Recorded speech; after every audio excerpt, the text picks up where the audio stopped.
doing some sound check tests and stuff, see how everything's coming out before Dragus production. Censorship Sucks is starting.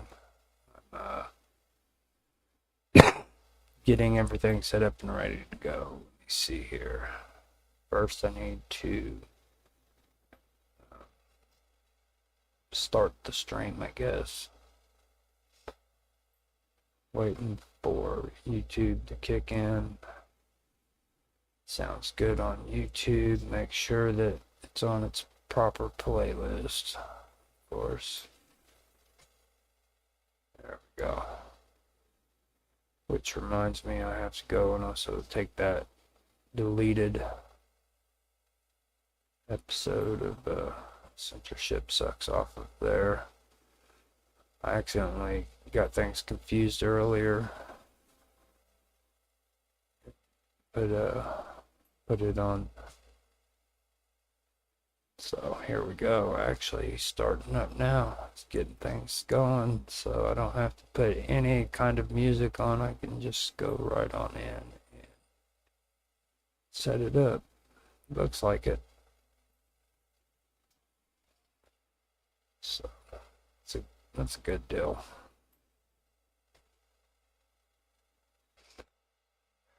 Lights and skies, they glide at night. No explaining, hearts are racing. Chased in shadows, thrills in flight. Hovering, unseen trace. Fueled by mystery, unprovoked proof. Mavericks, electricity, we're feeling the roof. You better look up with wide-eyed sight. They're passing above like stars so bright. Ooh, drones across.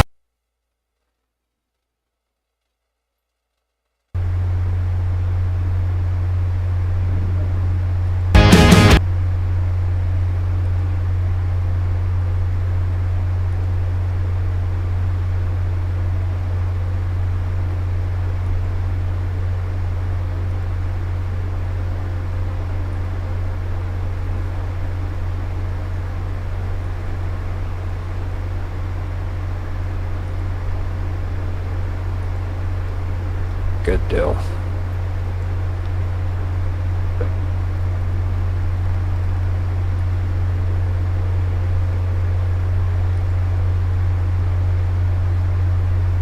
So yeah, everything seems to be okay. I had a little bit of a hiccup there for a second. I didn't know exactly what happened. Good.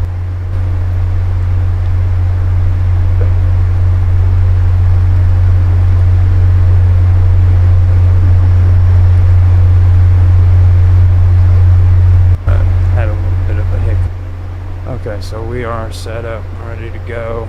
All I gotta do now is... Gonna get the Censorship Sucks Roundtable Yeah. radio show folks going here in just a sec.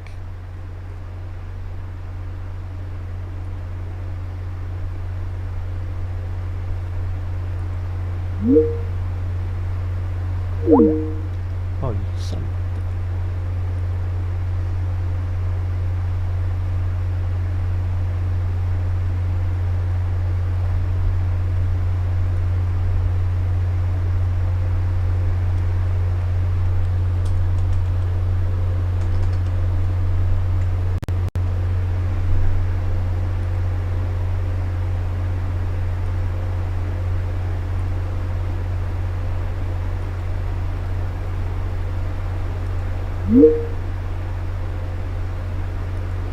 Add the folks in.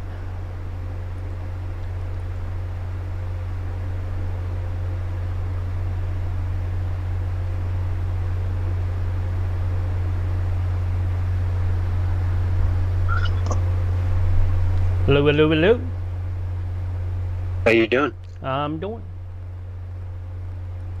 Good. I couldn't get into the pre-show again. I don't know. And then I looked and Barry was like lit up like he's trying to make a call. I'm like, I don't know. There he is. Hey, Barry. That was loud, man. Whoa, dude. Yeah, you came in loud in my headset. I did? Yeah. What's funny, I'm trying to get my headset together. I can barely hear you. Oh, really? Okay. Yeah. No, everybody sounds nice and clean and clear right now. Don't know. Can you hear this right here? Tell me. Ready? Yeah, I hear something like you're typing. Yes, eating. Let me get them. Okay, how about ready for some ASMR? No. Why do you do that? How about some smacking? You want some smacking? No.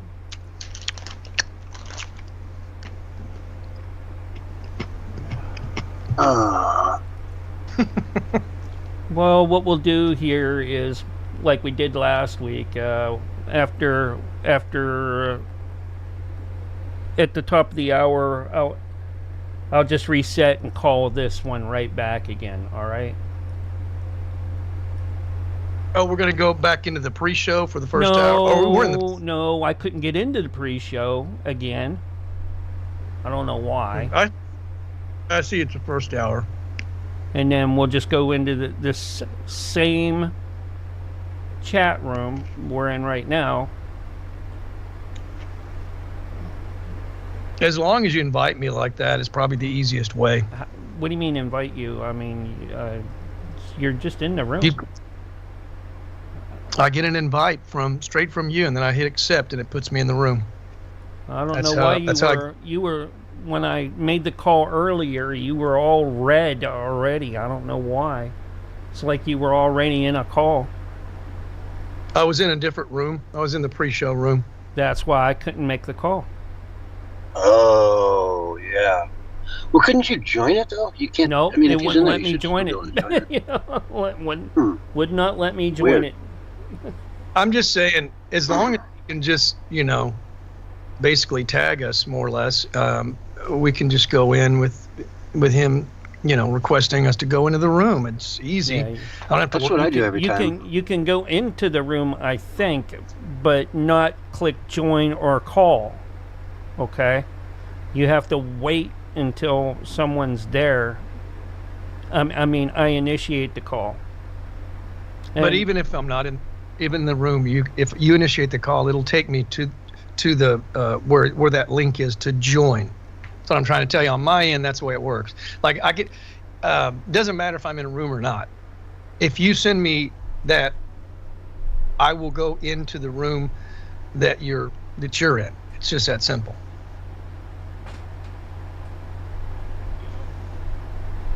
Which is good. That's a good thing. Yeah. And Roger Hansen in the Kick Chat simulcasting us. He had a great show earlier today that I caught part of. Thanks, Roger. You're the best. I'm not sure if Great Conspiracy is going to be in there with us or not. He's been in and out because, well, he's got work and family. Little kids running around. More younger kids than I have. Rugrats. Curtain climbers. I thought those were the cats, the curtain climbers. No, they chase the cats to go up the... I like that guy's house that's got his whole walls and everything like above. He's got all this place for the cats to basically walk on the walls and the roof. The ceiling, right below the ceiling. Those cats are in heaven though, man. You know what I mean? Mm-hmm. They get to do all that playing.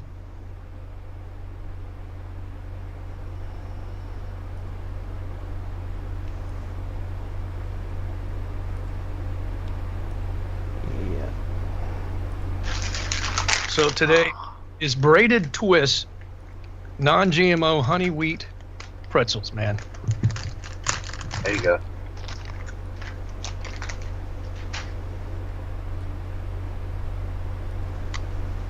They don't taste like cardboard? They're not like busting with flavor, but the honey helps kind of give it a little bit of a bite. It's kind of bland, yeah. It's not super duper like, but because I don't eat a lot of really sweet things, so my taste buds are a little more sensitive probably than most people. I don't like sweets. most of the time. There's only certain sweets that I actually go for. Oh yeah. What's your I like chocolates from time to time. I like butterscotch Oh yeah. from time to time, but and wintergreen, not sparing. Wintergreen. Wintergreen. Wintergreen bubble gum or what? Just wintergreen anything. Gum, yeah, gum, and you can get wintergreen also in like hard candies. Okay. Yeah. Yeah. Oh my God, how old are you? I don't think you can get those at Aldi's though.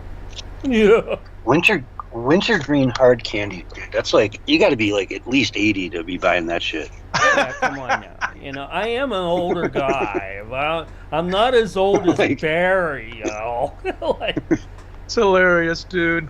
I mean, seriously. My grandpa did like that butterscotch and peppermint candies, man. And he had a whole stock too, so you my know. grandmother used to always keep on hand the champagne candies, and I always loved those. They had all sorts of really, really good. They had everything from licorice in them to you name it. They had it. I always liked the black licorice in that. And the root beers in there were good too. Oh yeah. Oh yeah. Man, But those little barrels. yeah, the root beer barrels. Oh man, How could you forget those, man? the I don't see them best. very often anymore. I don't see anybody that really has them. I'm sure they still make them, but I very Yeah. seldom. Yeah, I know where to find them. Oh yeah, the candy store. Yeah. No, At I the mean, candy the store. Dollar General's got them. Dollar General They had has it. they Yeah. have a really nice store at the mall that in Tulsa. It was all kinds of candy. I'm sure it was all high fructose corn syrup, but Blue, pick one, in or out. What do you want? I was going through some of our shows, and that I hear you saying that to her in a lot of shows. In or out, Blue? In or out? You better figure it out. Come on. That's been in her or thing out. since the day she was born, dude. That's been her thing. Like my first year with her, I would literally get up every 20 minutes to let her out and then let her back in and let her out and let her. And finally one day I'm just like, no, dude, no, you just went out. You're done. Yeah, done. you're done. You're done. In or out? Like, I'm sick of it. Plus, every time she comes in, there's like one fly trailing around on her back coming in with her, No, So it's Roger, I don't have a pocket protector, all right? I'm not that old, all right? Is that an age thing or a nerd thing?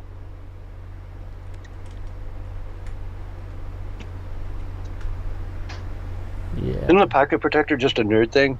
Yeah, that was an 80s nerd thing, and then before that, I guess, the 50s and that, it was a good thing, because everybody wore a lot of button-down shirts and stuff like that. Then, and I'm like, no, I don't like button-down shirts. I never did like button-down shirts. you mean And with back in the days when they had the fountain pens, they were way Yeah. more likely to spill oil or ink everywhere. Yeah, the kind that you had to dip the pen in the ink and all that. Well, And yeah. Whereas like a Bic, for a Bic to explode in your pocket, that's pretty rare. Well, I mean, the old Bics used to. I had it in my front pocket explode before. Yeah, Yeah. it happens, but it's just not as It's as common as it was. It wasn't something that happened all the time. Right. Blue, you're not going out. Lie down. She's looking man, at don't like I know. you're nuts. Tell me what to do. Don't order Blue, me. you lost your outside privileges. No. You, I don't. your outdoor pass has been revoked. It has. She can't pick one, so I'm going to pick for her.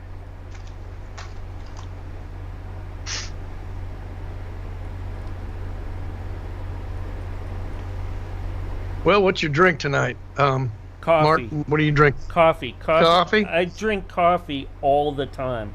If there's Yeah, a you show should, that though. I don't have coffee on, you'll hear it'll be not a very good show, and I'll be really probably Agitated? cranky, super cranky.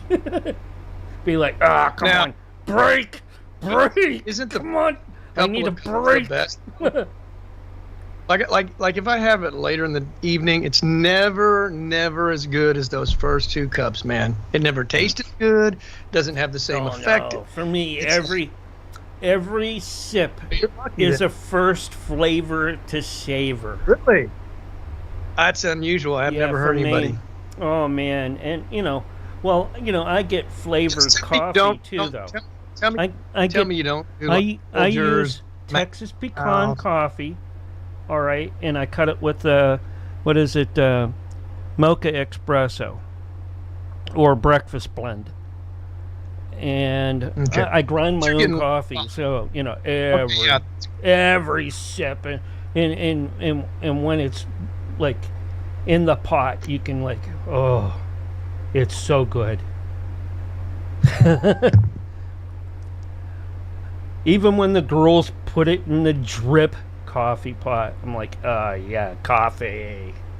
Yes. I haven't made Oh, in a drip, regular coffee pot in a long time.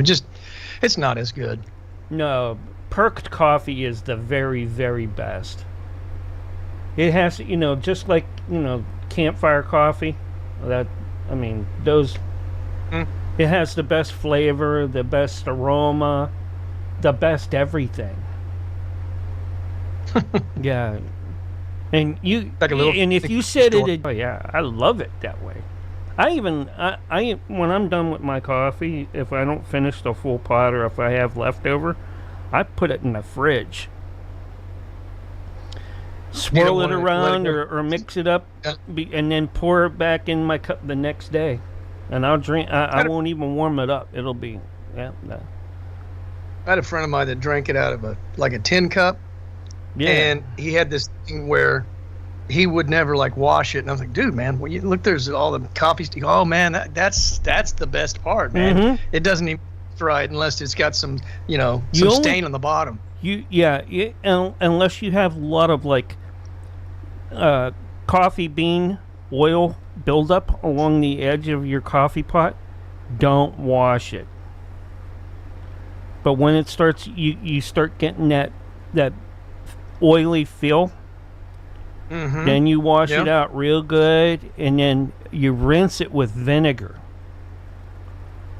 so that you don't Right. get that way you don't get that soapy taste later, because it doesn't matter if you have a glass pitcher that it catches it in, or a stainless steel. You'll still have that soap flavor, and you don't want that. Nope. And we'll be back with coffee connoisseur Mark, the producer of Dregus Production, after this. I used to be. I stepped down from it. I was the Pope of Java. Yeah. Yeah. You're like one of because- those guys Huh? that actually gets paid to sip coffee. No, You no. seen those guys? No. Have you seen no, those, though? No, I would read from the Book of Maxwell, Chapter 4, verse 13, from Folgers. All right? And one came down from the mountain bearing his gifts with his little donkey. All right? And they tripped and fell, and they landed up against a hot spring, but the aroma caught one, and he took a sip, and it was and everybody was so happy because they could do more work, wake up earlier, get their head cleared earlier when they woke up, and get more work done. They really liked it, and the tradition kept going. Yeah. Well, Yep. along the exact same lines, of course, naturally.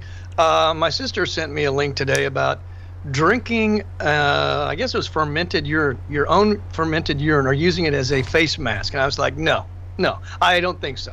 What? But apparently, oh yeah, it's good for your skin supposedly. Fermented, your own urine, fermented. Fermented. And the guy, yeah, I didn't even watch the whole video. I was like, I'm not watching anymore. That's gross, man. He's like putting it on his face, and I don't know, maybe he's drinking it. I have no idea. But apparently he was like, and what was funny was he quoted Don't give Dr. Willie ideas. He's going to listen to this and make something out of it later. Like, he'd be like, oh yeah, the monkeys pee in the pot and then we distill it. And that's what we used to make our coffee and beer with here at the... Oh, don't tell him that. Don't. I know. Awful, dude. He's got enough check. ideas. Come on now. Well, I never should have given him the chum to wear idea, but, you know, he's been rolling with it for a while. I never got a royalty check either, so... You're probably the highest investor of that whole scam. I know I gave $5 last week, man. See? He keeps asking me for $5. When it was only $4.85 with tax, bringing it to 93, because we don't have pennies anymore. You have to round it up to the nearest nickel. That's what I was thinking about today. Literally, it's funny you said that. On my jog today, I was thinking about what are they going to do with the pennies? So if it's $4.47, would it be $4.45? But if it goes to $4.48, does it become $50? Do they round down, round up? They rounded it up. Yep. And guess I was a bartender a while ago. Guess who wins when that happens? Not us. Government. I was a bartender a number of years ago, and I never dealt with pennies. I just didn't. I just rounded it off to the nearest nickel, and that's what they got. And nobody ever said a word. Yeah, that makes sense. My manager, the customers, nobody ever said a word about it. On my jog today, I made 35 cents. I constantly see silver, man. I see the copper too, but I never pick up the copper. But, you know, I probably make it about, I don't know, about $1.50 every couple of weeks just on my jog. It's amazing. And I didn't like go out trying to do it. It's just like I kept stumbling across it, and I thought, well, I guess I'm just going to start picking it up, man. I'll spend it. Oh, speaking of spending, I was at a stoplight, and there's a homeless guy, clearly like problems. You know what I mean? Like he was old and he was having a hard time walking and pretty broken, you could tell. First time I ever seen this before in my life, ever. And the guy reaches out saying, oh, that's nice. He's going to give him some money, you know. And he gives him a cigarette. I've never seen that happen before. And he throws it in his mouth, pops it down, comes up and asks me for some money. But I guess the guy forgot to give him matches. He probably needs matches too.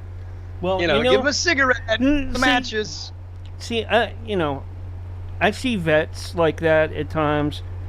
And I usually keep like a couple cigars in the truck when I'm out riding around in. So I'll toss them a cigar, right? It was probably, dried up too much to smoke anyways, by sitting in there for so long. But, hey, at least they get something, My cigars aren't cheap. Most of the cigars I smoke are usually about $12 or $15 a piece. It was pretty daggum hot, though. I just can't see smoking a stogie like in the hot sun being very enjoyable. Maybe he took it to the shade later. No. You don't have to smoke a stogie. All right, you can just chew on it. You can just chew on it and just chew it down. I know a lot of people who do that. Girl, Blue. Such a good girl. Yeah, good he didn't have a girl. choice.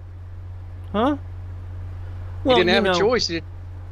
I guess he could ask a guy, that pulled up, hey, man, you got a light? What if he didn't smoke, though? I mean, that's the thing. How do you know he smokes, I guess? He could probably trade it for someone who did that's a bum.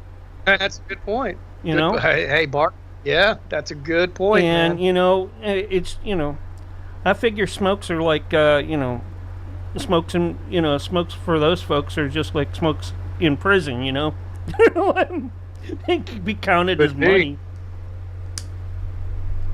Hmm.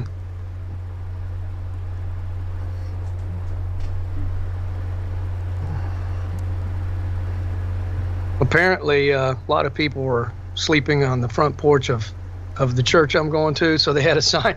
We have a backyard with benches. Please go to the backyard if you're to the back area if you're going to sleep, where it's more comfortable. That was kind of weird. But I've known a lot of homeless people, and so they'll sleep off. One guy slept in in between a little, I don't know what you call it, just a little path between like a school and a church or something, and it got real cold because that breeze would just come up. But he finally got his Social Security, and he got an apartment. He got early Social Security and got him a place. Yeah. Hadn't seen him for a while, but he actually knew how to work the system pretty well.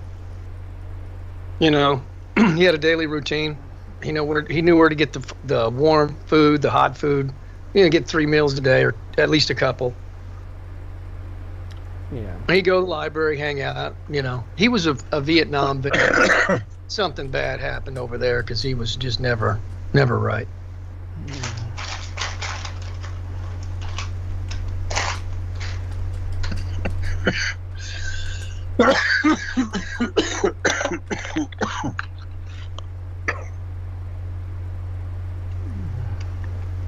I think it was in California. They hate the homeless people so much. You know how they sleep under those bridges, the concrete hills and stuff. And they put boulder rocks. They made the concrete boulder rocks so nobody could sleep there. Yeah. Probably a Gavin Newsom thing,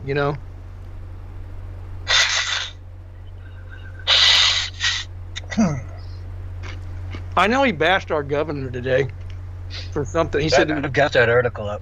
yeah, he's mooching on we're mooching on the government or something. Like if anybody mooches off the federal government, it's California. I mean, dude, here in Tulsa, we opened up we were not shut down but a couple weeks, man. Maybe a month at the most. They let businesses open up if they wanted to here now. You couldn't go in most of the places. It was drive-through, but I went to the flea market every week without a mask. Hey, where's Yodization? I wonder if she's not sitting in the lobby, is she? I haven't seen her. She wasn't Check showing my up as chat. being on. She's usually here a little bit before now. Yeah. And My she history is right here. I don't know if she's using that guest account again or not. If she is, She having problems with she Teams? won't show. It won't show up. Typically, you're going out. This is out time. Go on. Remember, it's outside now, okay? Motivation. Nope. Nope, nothing's picking up for her. Yeah, she just probably can't make it. She's probably driving.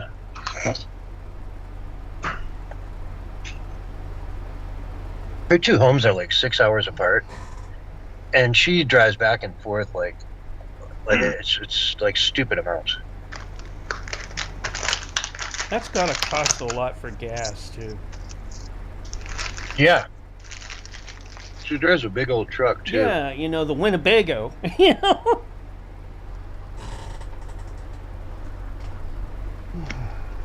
Mm-hmm. Okay, guys. Another minute. We're gonna hang up, and then, in fact, you guys can hang up now, and then I'll call you back in a minute. Okay. All right. All right. Go ahead and hang up, both of you, and then I'll restart the call.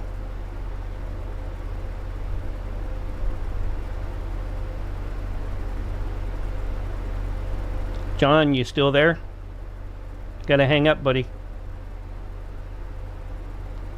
John.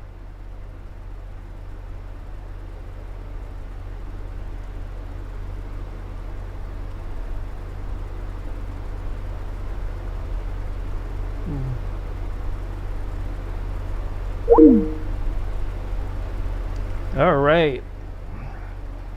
Get this up and rolling here in just a sec.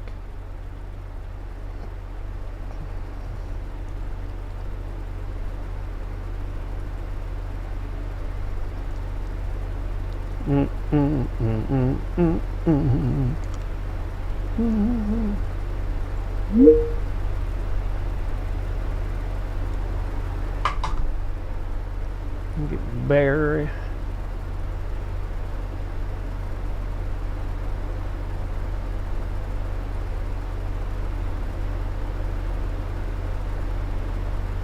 You there? Hello, hello. Hello, hello, hello. Oh, man. Everybody has to hang up, guys, or it's not going to let me restart.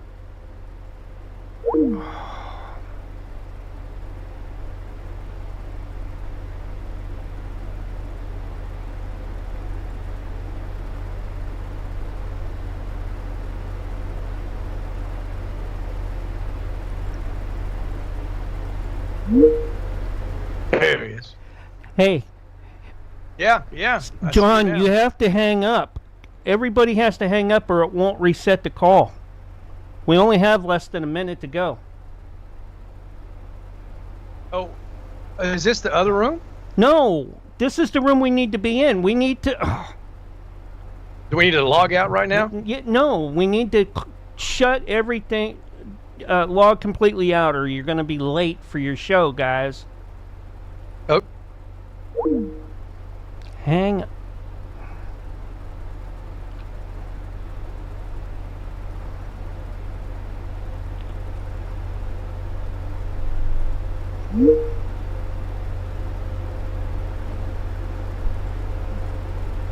Yeah. Couldn't get you on the other one because it wouldn't let you hang up for some reason, and every time I called back, you were still there and it wouldn't reset the time. So we'll go back. We'll use the first one for hour 2. All right. Get Whatever. ready for it. 30 seconds. Okay. Oh, you're on 2 Here's now. your countdown. 5, 4, 3, 2, 1, and you're live and on the radio side right now. Hello, everyone, and welcome to the Censorship Sucks Roundtable Radio Show Sunday night edition for July 27, 2025. With me, I've got Riding Shotgun, Barry. How you doing, buddy? I'm doing good, man. That was the way you came in. That was different, man. You kind of had that nighttime radio host thing going. Oh, You yeah? know? Yeah. I'm not sure what that means, but cool. I guess I'll take that as a real high compliment. Sure. Absolutely. You should. Yeah, instead of an insult. I'll just assume that you're just really trying to give me the biggest compliment you possibly could. It's kind of neutral. Okay. Good or bad. Definitely not All bad. right. Definitely not bad. Well, let's dive into some happenings from around the world. And I want to start with you because you're out of Oklahoma.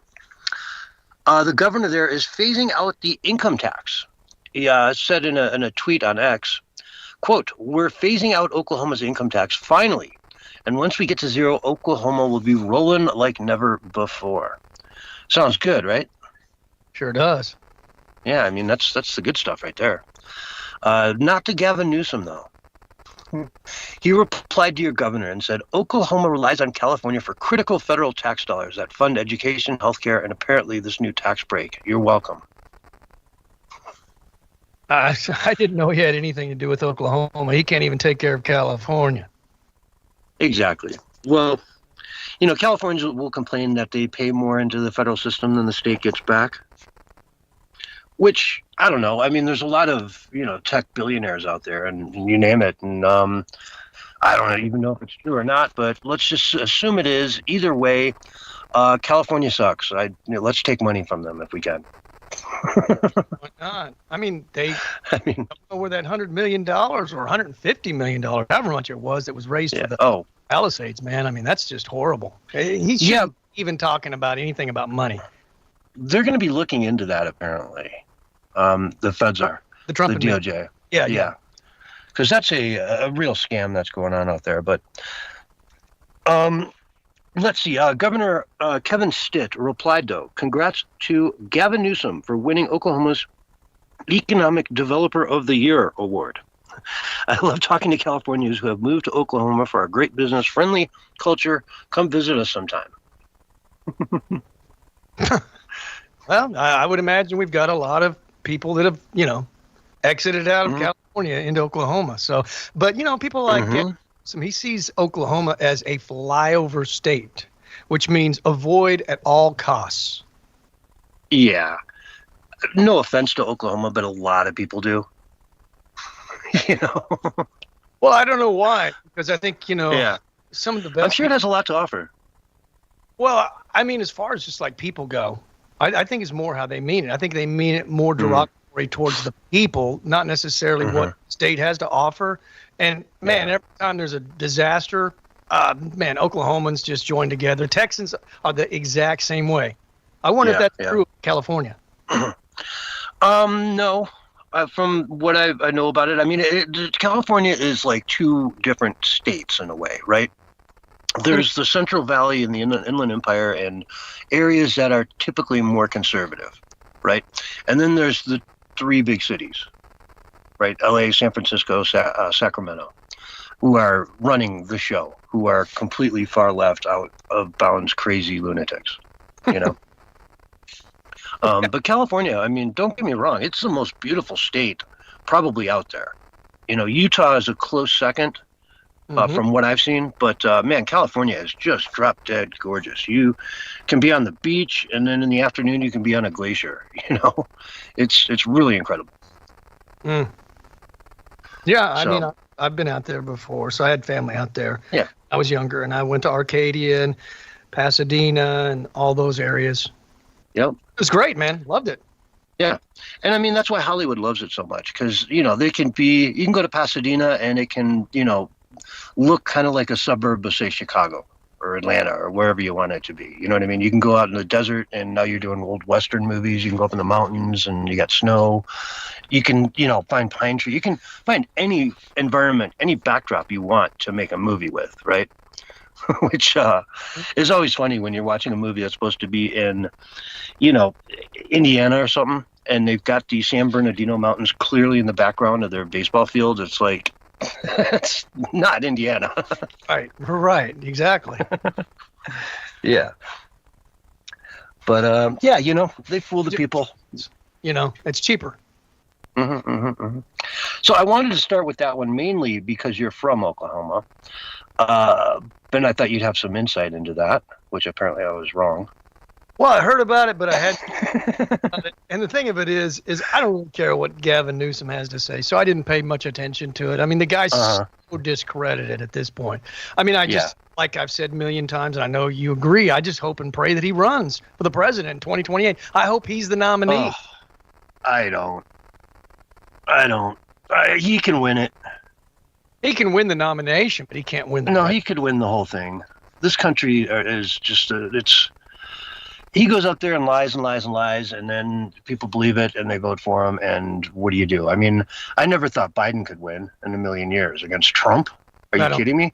I don't think he did win. I think they're but I mean, if Biden can quote unquote win, then Gavin Newsom can do it easy. Well, I mean, we'll just have to agree to disagree on that. I think that the guy, I mean, if you look in the dictionary for man car salesman, there's a picture of Gavin Newsom. And I think most everybody, even Democrats, can see that the guy is a shyster, man. He even looks the role. Yeah. You know what they do, though, man? Let's say J.D. Vance is running, right? He's Hitler. He's worse than Trump. He's the worst thing ever. He's Hitler. You can't support him. So, vote for the lesser of two evils with Newsom. That's how they do it every time, man. You know, it's the only playbook the left really has at this point, is just vilify, vilify, vilify. They've been doing it since, I don't know, McCain, you know? And I got to hand it to you, man. You were completely dead on the Wednesday show when I said, what is the media going to do now that all these facts are coming out about Obama and Brennan and Clapper? I mean, and you were like, man, they're going to just keep, spreading the lies and disinformation or just totally avoid it. And sure enough, man, that's exactly what's happening. But I do think at some point when it's just, totally like these people are almost ready to go to jail, they're going to have to tell the truth. They can't just keep, but who am I to say? You could be totally right. This could just keep going forever until they just completely collapse. Mm-hmm. Some of them are, some of them are not. Right. It's interesting to see how it's splitting. Some of these journalists out there are starting to say, hey, wait a minute, something's going on here. But the majority of them are just being absolute fools about it. I mean, the Wall Street Journal is just a joke nowadays. I used to read that like way back in the day. Nowadays, I remember I got away from it for a little while. One day I went back and picked it up and read it, and I was like, wow, this is horrible. I was shocked how biased it had become. But Chris Matthews here, let's play a clip from him. Chris Matthews obviously is far left as they get. Talking about Trump, and they're trying to say Trump is losing all this popularity. He's as unpopular as ever. And here's what Chris Matthews had to say. We have never had a president so instantly spontaneous that he knows this minute. If he gets at 4:00 this afternoon, he will say, that's not really true anymore. He will know the mood of the country. He once and I had to talk with him about Zoolander movie, the Ben Stiller movie. And he said, Zoolander 1, good timing. Zoolander 2 didn't work. I mean, he's instantaneous. He knew how to put down Jeb Bush, put down Barry, all these guys. His Secretary of State he put down at the time. Yeah, that's right. He's very good at knowing your condition, your worries, your insecurities. I mean, he's a great bully on a great school, Catholic high school or grade school. I mean, he'd be the scariest bully because he knew everybody's weakness. But he's really good at the moment. I mean, he's out there watching television and keeping up. And is this the right thing to do? What am I going to do right now? He's Biden. Right. He's very good at knowing. Mondale couldn't do that. They don't have the connection to the electricity of what's going on in the country culturally. And he knows what works. I agree. He definitely has his finger on the pulse of the country, way more than certainly Biden, but almost any other president. At the end of the day, he really does have his finger on the pulse, and he is willing to pivot on things when he realizes that MAGA doesn't support him on this or that or whatever it is, right? Yep. The whole Jeffrey Epstein thing, I mean, they come out, it's all crap and yada yada, and then everybody he heard that. He knows. Yeah. Right? He knows. He saw everybody flipping out. He saw people that he knows are squarely in his corner, totally disagreeing with him. And so what do? You start talking to Ghislaine Maxwell, and you have 3 days worth of meetings with her where they ask her about 100 different people. And, we have no idea what transpired in those meetings, but there's 100 names that were brought up that those 100 people should be sweating a little bit, I would think. I would agree, man. And there's the possibility that some of that is showmanship. Mm-hmm. It could be showmanship to sort of put people off balance, to keep them guessing. And he might be playing them to some degree, I don't know, did we really push him in that direction, or was that the direction he wanted to go and he just wanted to get more people talking about it? I mean, it's really hard to tell. We may never know. Yeah. He writes his biography and then we read about it and learn all of the different strategies, because he's definitely a man of strategy. There's no question about that. Mm-hmm. Mm-hmm. But it shows you, though, how he's not MAGA. Right? MAGA is America. It's the people who support him by and by, but it's not just Trump. When Trump's gone, MAGA will still exist. That's right. I mean, if you want to create a third party, call it a MAGA party, and everyone will know right where to go. So he's got his finger on the pulse in a pretty good way. But here's Matthews as well talking about this is via Jason Cohen on Twitter, by the way, talking about his popularity. To be honest with you, the country is moving towards Trump. I mean, these polls that come out and show him not doing well, I don't buy that. I think his strength is still greater than the Democratic strength. He is a stronger public figure than the Democratic people. I mean, Obama still has tremendous charisma, but Trump has strength. And I think that's what all voters look for. But they want a president who's a strong figure. And he's got it. And he can, it's just there. And half the country buys it. That's what I think. Yeah.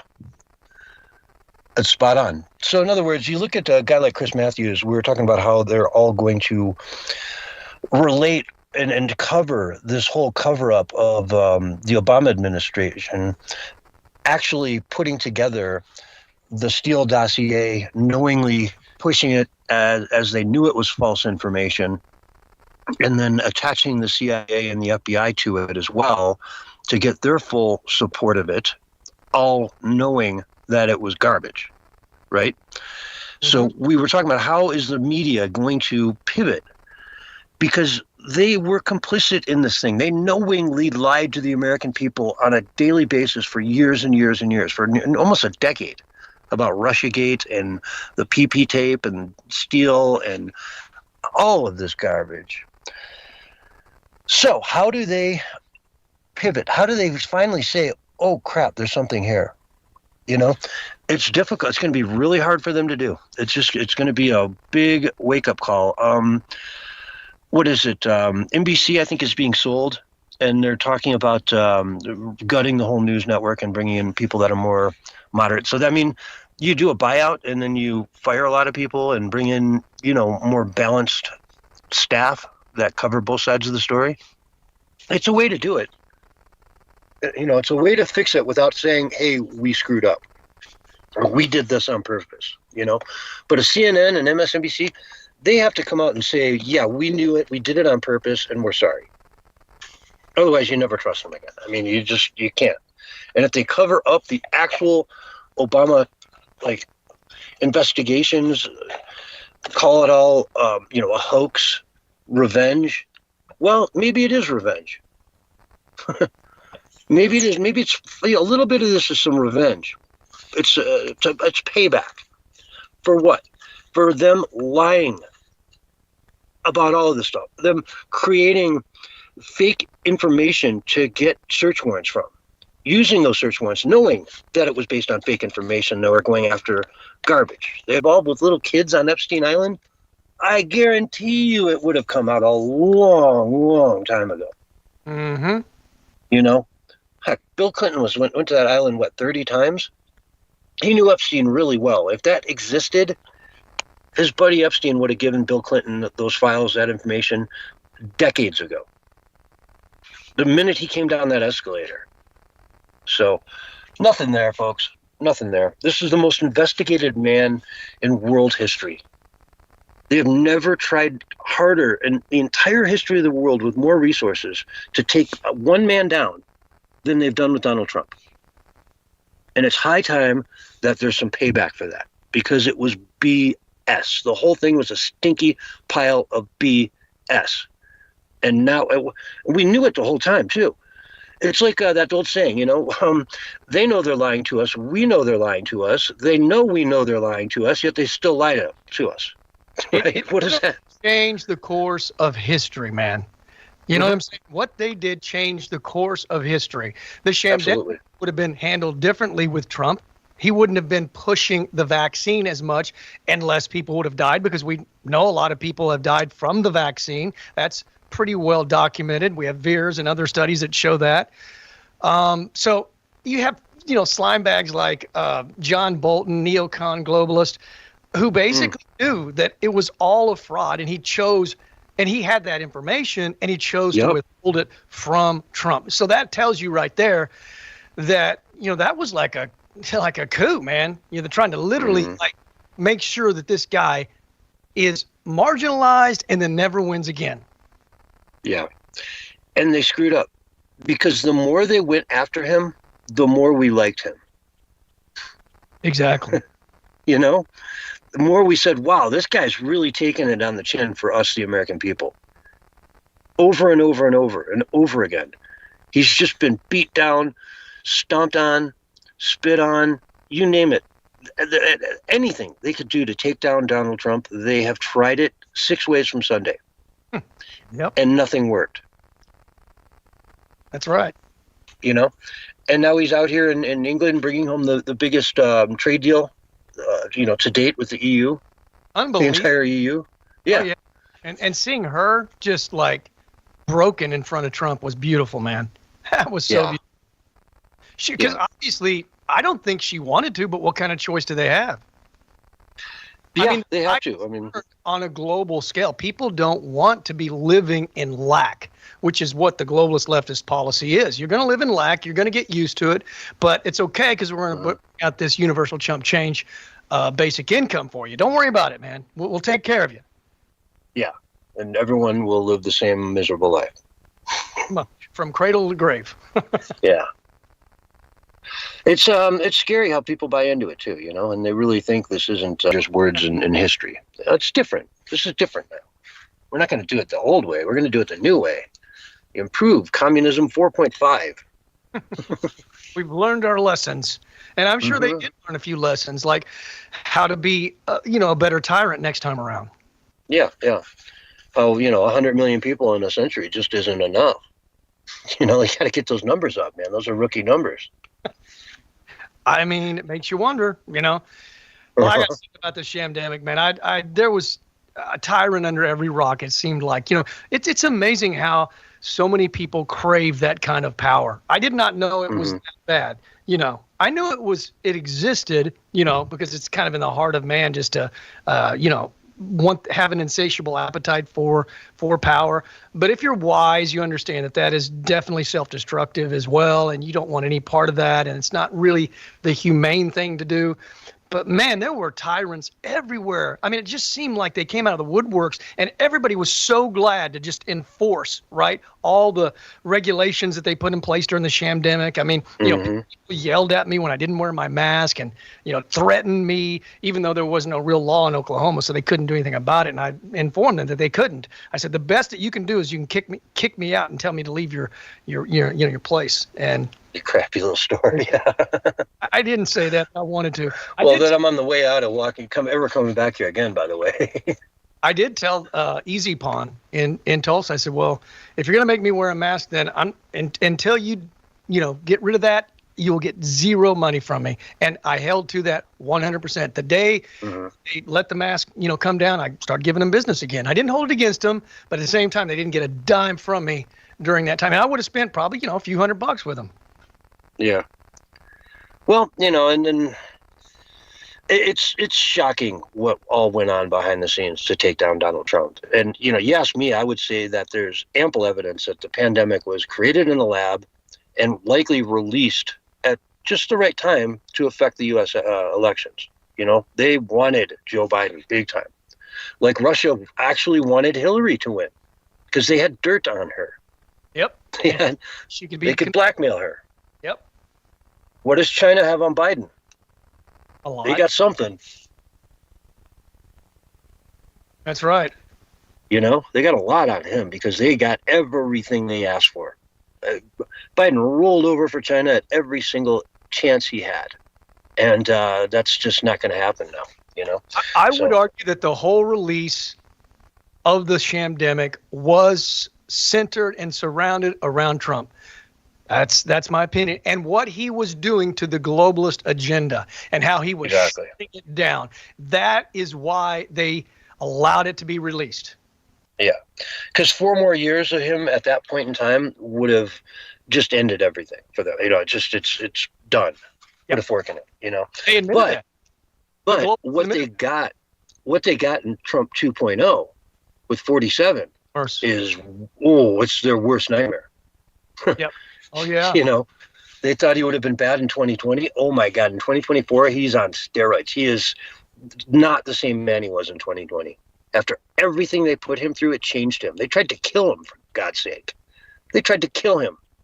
Mm-hmm. You know? And thank God they missed. And thank God the second guy got caught, and the third guy and the fourth guy, and God knows how many assassination attempts have actually been attempted on his life. I bet it's got to be a dozen. But they don't want to bring attention to it because that also brings copycat killers as well. Once you get into the light, then it sort of puts that crazy idea in other people's minds as well. So I could see why there could be many more that we just don't even know about. Mm-hmm. Like they're celebrating this Luigi guy who shot the United Healthcare, is it, or Eco Health or whatever it was, right? Who shot the CEO? They made a play about him in San Francisco, and it sold out so fast that now they're going to send it out to other cities as well. Talk about sending a message. I guarantee if you go watch that play, it glorifies him into a hero. Sure. I have no doubt. We're dealing with a cold-blooded murderer who shot a man in the back. Yeah, the worst way, man. I mean, in the back, dude, with his back turned. I mean, come on. What a coward. Oh, yeah. I mean, but hey, he's a hero to the left. It's crazy. They pick the weirdest heroes. They just constantly are so bad at picking their, martyrs. It's just one after another turns out to be, that Maryland guy turns out he's MS-13. Yeah, sorry about that. Mm-hmm. Yeah. Oh, well, his tattoos were in code. It didn't really say MS-13. Yeah, it did. Yeah, it did. If you're in the gang, you know. If you're not in the gang and you're getting those tattoos, you got a bigger problem. You got a real problem. You're going to start getting MS-13 tattoos when you're not part of MS-13. That's how you get killed real quick.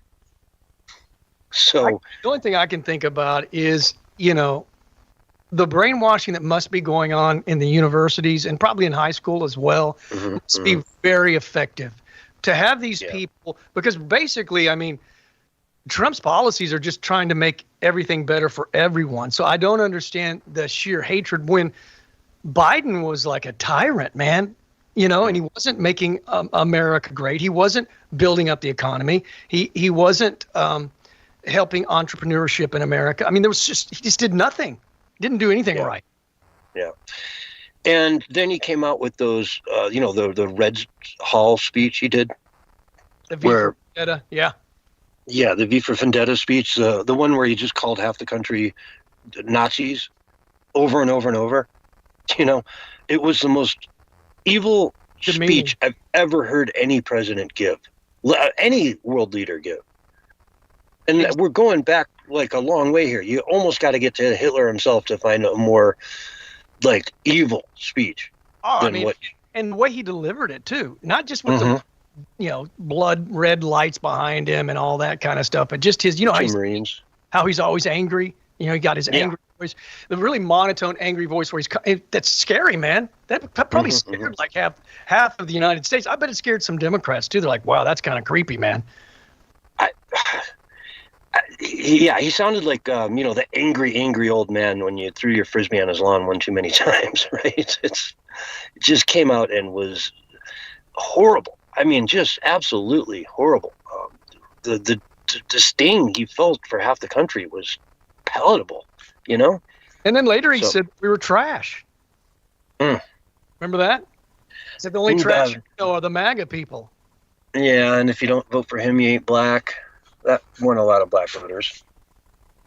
But yet when he still makes his little reappearances in the media, they treat him like, oh, the whole world loves you. You're just the beloved Biden, Uncle Joe. We love you. And Dr. Jill, don't get me started. What a wonderful, brilliant woman. Oh, yeah? And we've got all these staffers now. His doctor, her chief of staff, who are taking the fifth. And these, they're being subpoenaed, coming in, asking him, hey, was this guy, did he have a couple marbles loose? You know what I mean? Was he all there? I'm going to take the fifth on that. I can't answer that. Wow. Tells you how bad it was. You know what I mean? They got to take the fifth when you ask him, was the guy senile? I think it's tells you just how bad it is. So, but, they all knew. I believe that. I mean, how could they not know? We knew it. Mhm. The difference between the right and the left is, look, man, when we make accusations like, look, this guy's got cognitive decline, we're not saying that because we're trying to demonize him because, because he's fine, but we're going to demonize him and say he's, got something wrong with his mind. We would never do that. We would never. They will say that about Trump. They go, look, man, he's suffering from cognitive decline when there's really no signs of it, especially for his age. He's doing great with his mind for his age. But I just saw on the news the other day where they're trying to come after him again, saying he's losing his cognitive decline. It's getting worse. His age is showing. And I mean, it's just nuts, dude. So they just say those things because it's political. Like when we say Joe Biden has massive cognitive decline, we were being very sincere about it because we saw all the telltale signs. It wasn't because we were trying to, demonize him and destroy him. Although, if it did make him less popular, that's good. But we were just speaking the truth. And if he did show those types of symptoms, we would play the clips. I would. Hey, man, Donald Trump, look what he said today. Is this guy all here? Right? I would play the clip and I would question it. But I have not seen any clip that I could play to say, hey, maybe this guy's not all here. Everything he says is totally coherent and witty. And, I mean, he's sharp. He's witty, man. He's funny. Yeah. Well, somebody would say, well, Trump said this time, and there may be a few slips here, but let's look at this comparatively, right? And logically, reasonably. Biden probably spoke about 1/100th of the amount of time that Trump would give a 2-hour speech at a campaign rally. So, after 2 hours, you may make a slip or two. It's late at night. You haven't slept, but maybe 5 hours. You've been going for 17 hours straight. You've hit not just one campaign rally, but you hit 2 podcasts the day before. And, you miss up a name or something like that. That's not cognitive decline. That's just normal. So, you might get a few of those, but he's constantly talking. Biden very rarely talked. And when he did, it was a good chance that he was going to make, a big mistake. Yeah. Even on Joe Rogan, right? 3 hours. Trump left there to go to another rally right afterwards, right? So, 3 hours with Joe Rogan, then another, hour and a half on a stage talking to people? Perfect example. And Joe Biden didn't do that much press in like a year. 3, 4, 5 hours in a day? Forget about it. But correct. Anyway, let's get back into this whole debacle with what's happening with the CIA and everything. CIA Director Ratcliffe was on Sunday Morning Futures the other day, and this is what he had to say about what is about to come out, folks. This is about to come out. Referrals to the DOJ. Well, Maria, so part of what came out last week was about how John Brennan, Clapper, Comey, they all pushed the known fake Steele dossier into intelligence community assessments and as the basis for Crossfire Hurricane and all that. But what hasn't come out yet and what's going to come out is the underlying intelligence that I have spent the last few months making recommendations about final declassification and sent that to the Department of will come out in the John Durham report classified annex. And what that intelligence shows, Maria, is that part of this was a Hillary Clinton plan, but part of what was what Hillary Clinton was up to. And you're right, Maria. John Brennan testified to John Durham in August of 2020. He also testified to the House Oversight Committee in 2022. Hillary Clinton testified before John Durham under oath in 2022. James Comey testified before the Senate Committee in September 2020. All of that's within the last 5 years. And much of that testimony is frankly completely inconsistent with what our underlying intelligence that is about to be declassified in the Durham Annex, what that reflects. And so, you know, Pam Bondi does have a strike force. It is a different Department of Justice, a different FBI, and an opportunity to look at how these people really did conspire to run a hoax, a fraud, on the American people and against Donald Trump's presidency. And so coming forward, we understand that they did this, but now we need to understand how they did this. And I think that's why you see the left losing their minds over this, Maria, saying, why are you spending time? This is vindictive. You're going back. This is Donald Trump, you know, seeking retribution. It's not. Donald Trump's election by the American people was a statement, Maria. They said to the to everyone, we know what you did to Donald Trump, and we reelected him because we know this was all fake. We know it was a hoax. Now we want to understand how you did it so that it can't happen again.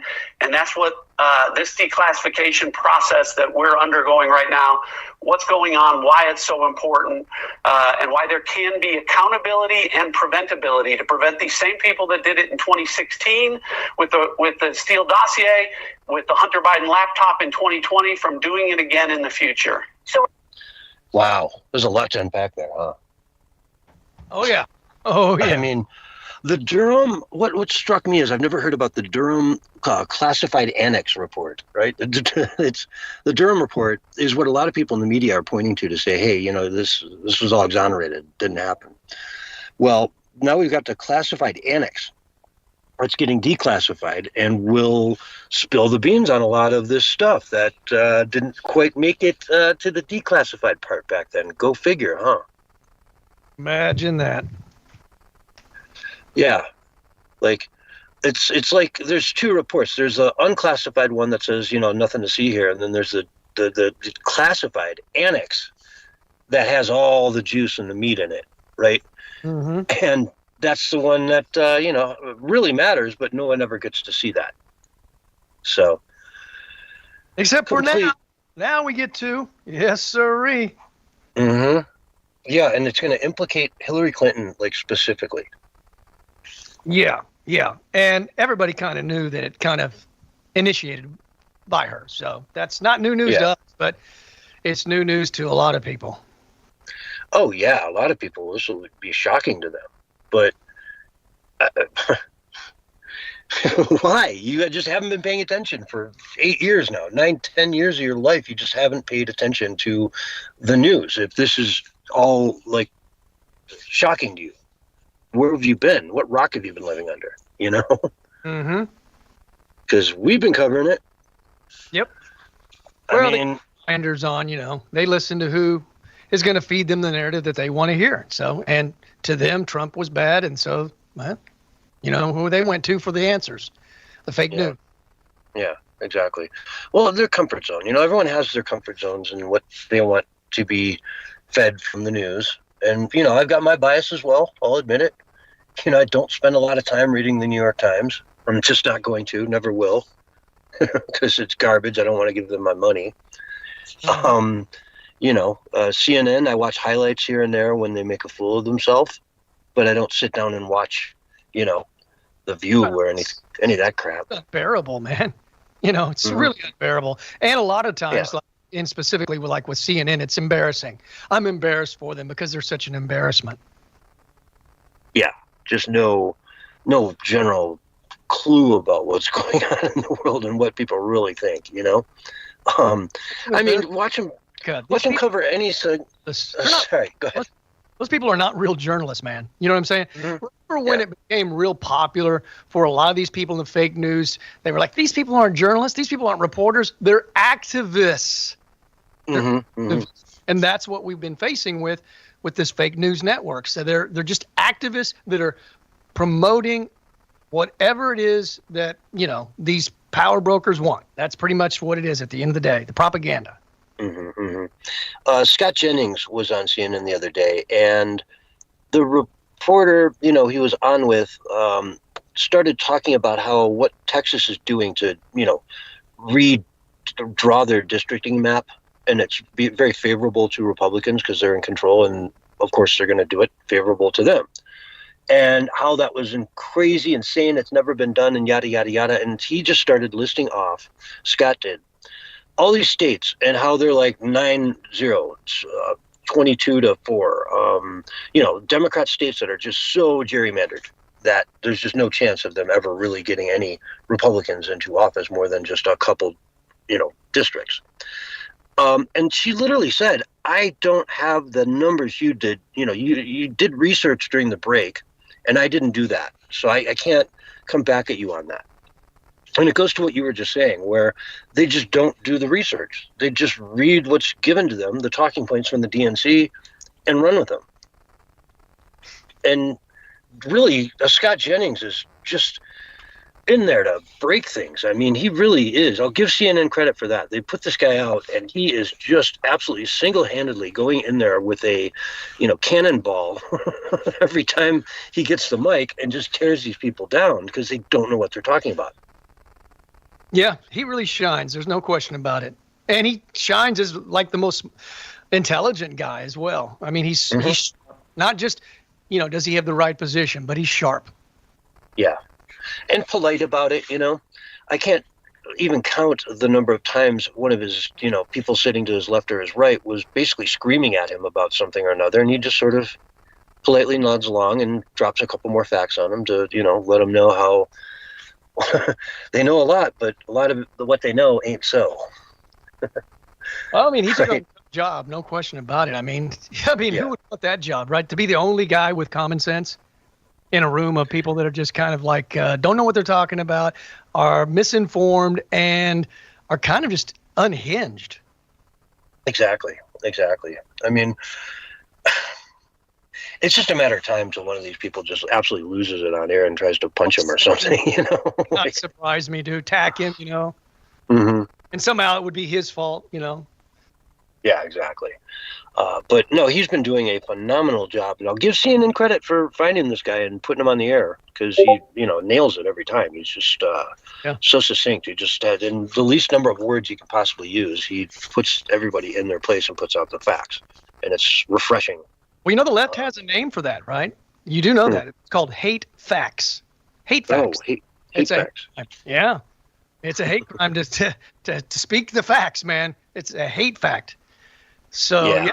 I mean, the left is just, they're out of their minds, man. I mean, really. Hate facts? That's a real thing. That's a real thing. Well, I mean, just look at where the UK is going right now. It's absolutely on a suicide path. It is just trying to be, I mean, they want to end the country. They just don't want to exist anymore. But folks, we'll get more into that a little bit later in the show. Right now, we got to take a break. This is the Censorship Sucks Roundtable Radio Show. We'll be right back after this. All right, we're on radio break.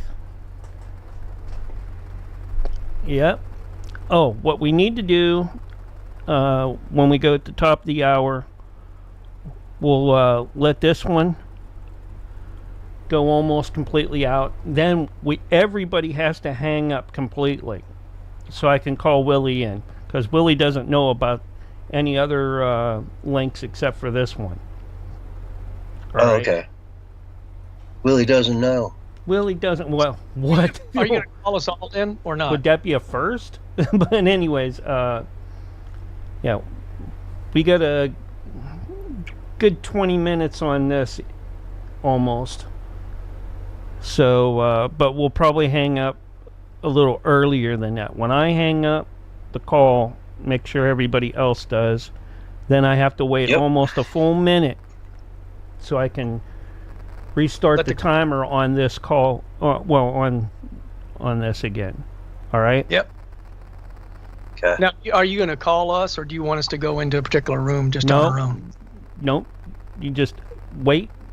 I'm going to hang up. I'm going to hang up completely. Just stay where you're at and wait for to be buzzed in. Sounds good. I like that. That works best for me. Yeah.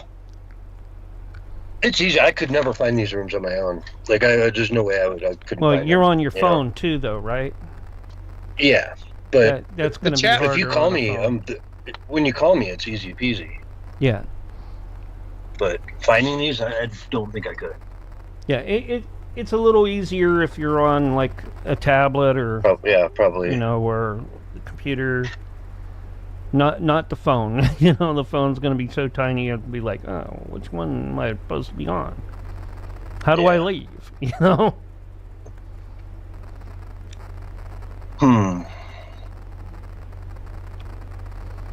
But even if you took and completely closed the app out and brought it back up, there's still enough time to get you call you back in. That's the good part about the 10-minute break, at the top of the hour. So what do you got coming up next? A little bit of everything? Yeah, a little bit of everything. Got a good crew in there tonight listening to us. Thanks everybody for joining us. Appreciate each and every one of you. Kick is really taking off tonight. Thanks. When hopefully when we're done with everything, we can host that to one of our friends. That'll be really cool. Roger, still restreaming us. I haven't seen Great Conspiracy yet, but we've had all sorts of folks in there tonight over in Kick. D Live, DK Conspiracy over there in D Live as well, listening to us as well. And let's see here. If You were Knickers, born a if man and you will Knickers, die a man. if Knickers That's the point wasn't, I'm making. So give us a sample. yeah, if Knickers wasn't gaming right now with Adam, I'm sure they would be in the room right now too. I got a really nice host last night. Guess who from? Rizzo. Ooh. Rizzo hosted me last night. Yeah. Oh, sweet. So if you're listening, Rizzo, we appreciate that and thank you very much. What's going on, Rizzo? Yeah. Man? You guys rock over there, up in Canada land. I'm sure we have Donnie Bunny listening to us as well. We've got 30 seconds and we'll be back. Rizzo was fun, man. He brought a good energy to the show. Yeah, he did. Canada Corner. Probably also have MC Dirty Work over there, who's joined Nancy's show. Here's her countdown. 3, 2, 1, and you're live right now. Hello, everyone, and welcome back to the Censorship Sucks Roundtable Radio Show Sunday Night Edition. And Barry, man, we've got some good stories here to talk about. I always like to bring a little humor to this segment. So let's just start with Candace Owens. Here, I'm just going to hit play here. This is her on her X account. You were born a man and you will die a man. That's the point I'm making. So give us a sample. I'll send my doctors to take your blood. Figure it out real quick. However you want to go about this. Hey, how about just giving us some pictures again of you growing up, raising your children? That would be fine. For whatever reason, to phone, by the way. Like I said, we'll get... Okay, there's not much background here. I thought there would be more. She just got sued by Bridget Macron in response to her alleging that Bridget Macron is a man. Okay, so that's what she's talking about here. Right. It can be blood samples. You were born a man, you're going to die a man. And we'll get to the bottom of it. Right, that is what Discovery is for. I'm going to ask a lot of questions. You're probably hoping, this will go away, and at least we'll say we sued her.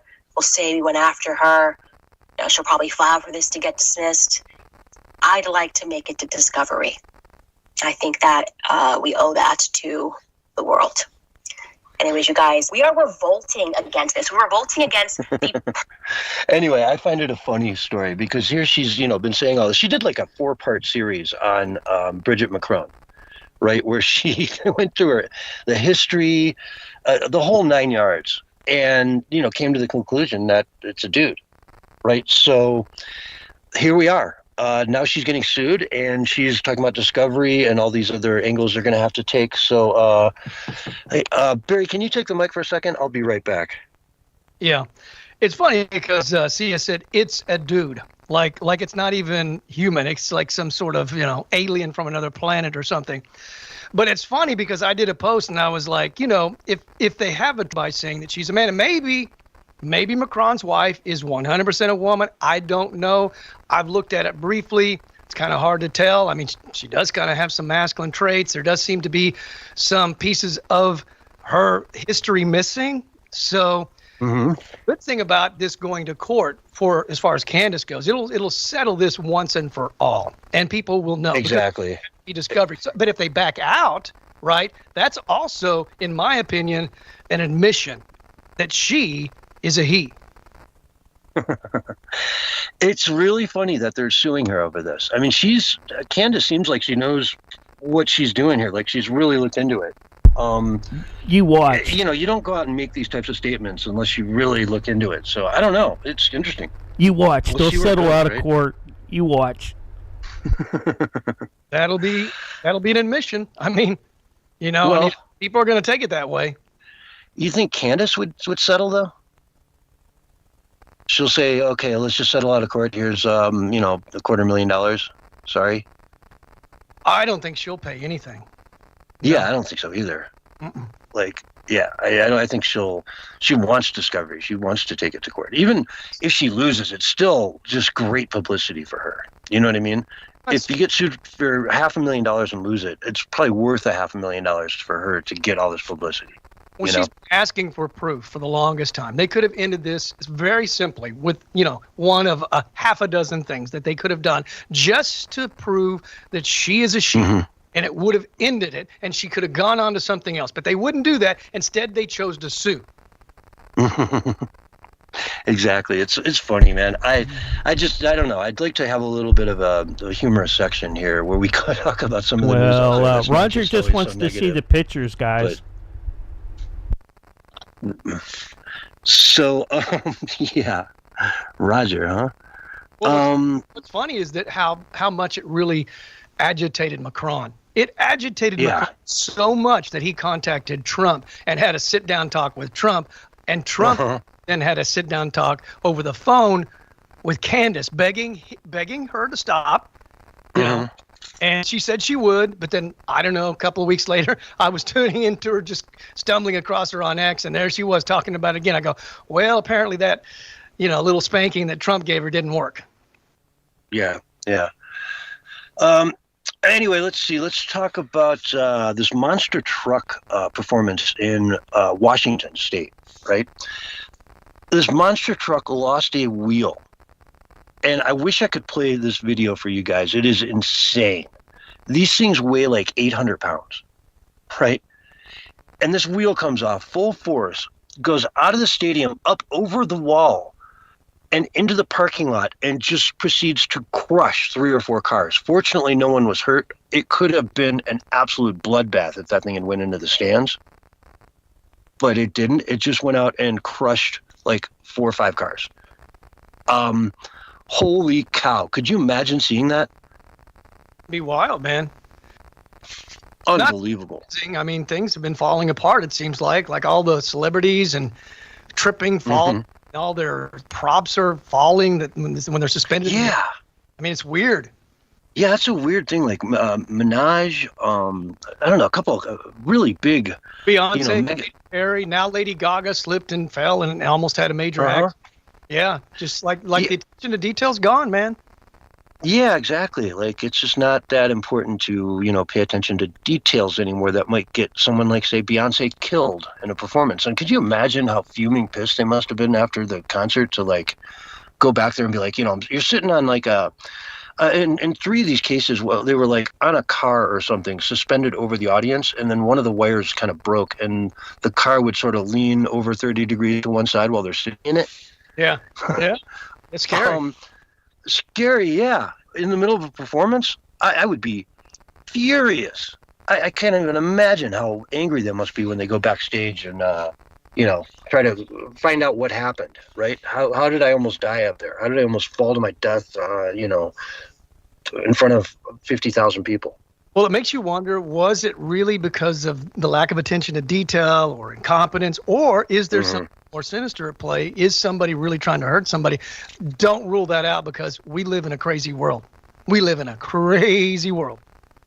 Yeah, exactly. So, anyway, let's go back over to another story that is less humorous. This isn't funny. This is just actually kind of tragic, but it's a story that has been shown nowhere. No media coverage. Total blackout on this. In Cincinnati the other night, early Sunday morning, so Saturday night, let's call it 1 a.m, tons of people out in the street. And there's let's just read how they how the WLWT5 reported it. Cincinnati police are investigating a fight that broke out in downtown Cincinnati early on Saturday morning that appeared to have left at least 2 people injured. Cincinnati Police Chief Terry Thedig condemned the perpetrators of the attack and said CPD is actively working to hold them accountable. In a statement, blah, blah, blah. I'm in complete disgust. Waking up to the viral video many of you have now seen. Behavior displayed is nothing short of cruel and absolutely unacceptable. Our investigation team is working, blah, blah, blah, blah, blah. This was a beatdown in the street.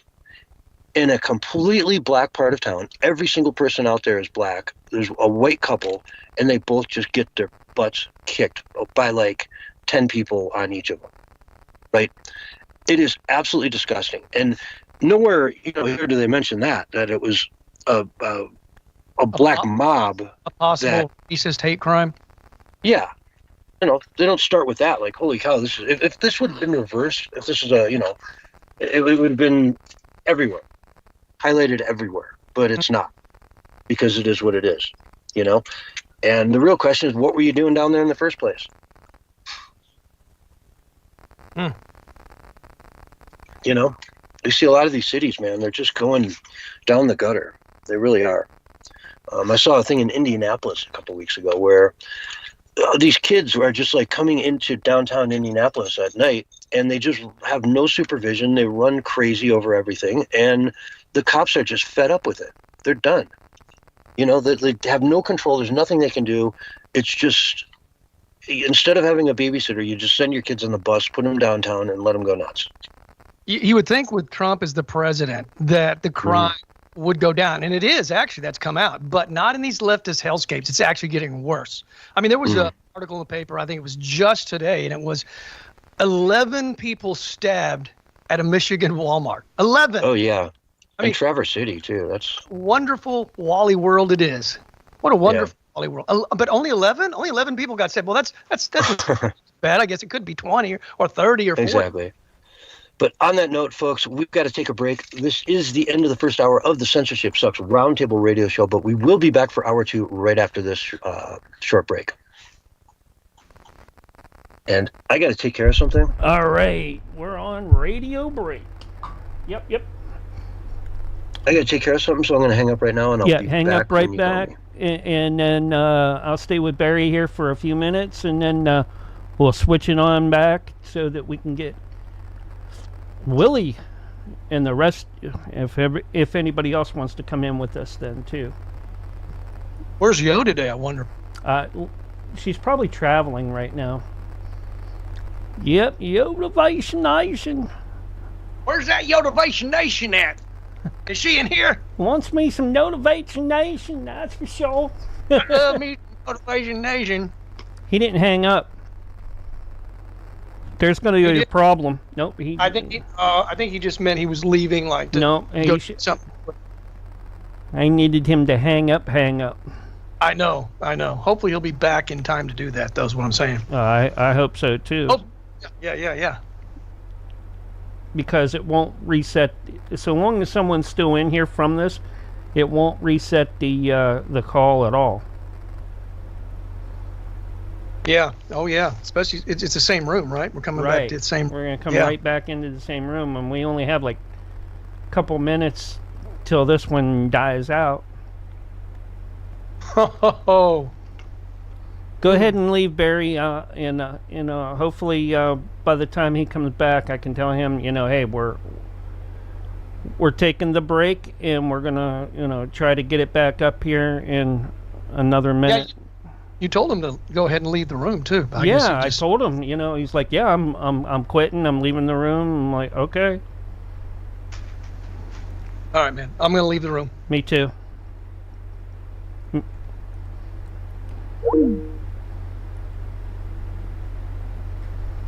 Listening to the Censorship Sucks Roundtable radio show, and I'll get the guys back up and connected here in just a minute. Takes me a minute or so. Hopefully John will take and hang up on his end so that I can reconnect the call. Once he does that, then we'll be good to go, and we'll get everything back up and running. Esteban HPS in the kick chat. Appreciate you. Gracias por favor. All right. Let's try this.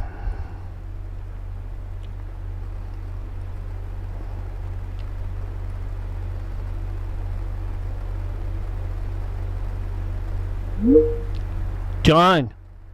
John, you have to hang up, buddy. John.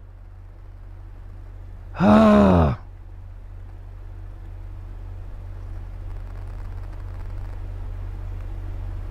There we go.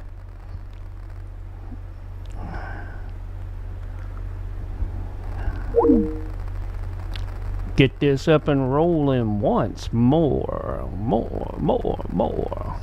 Join that call. People.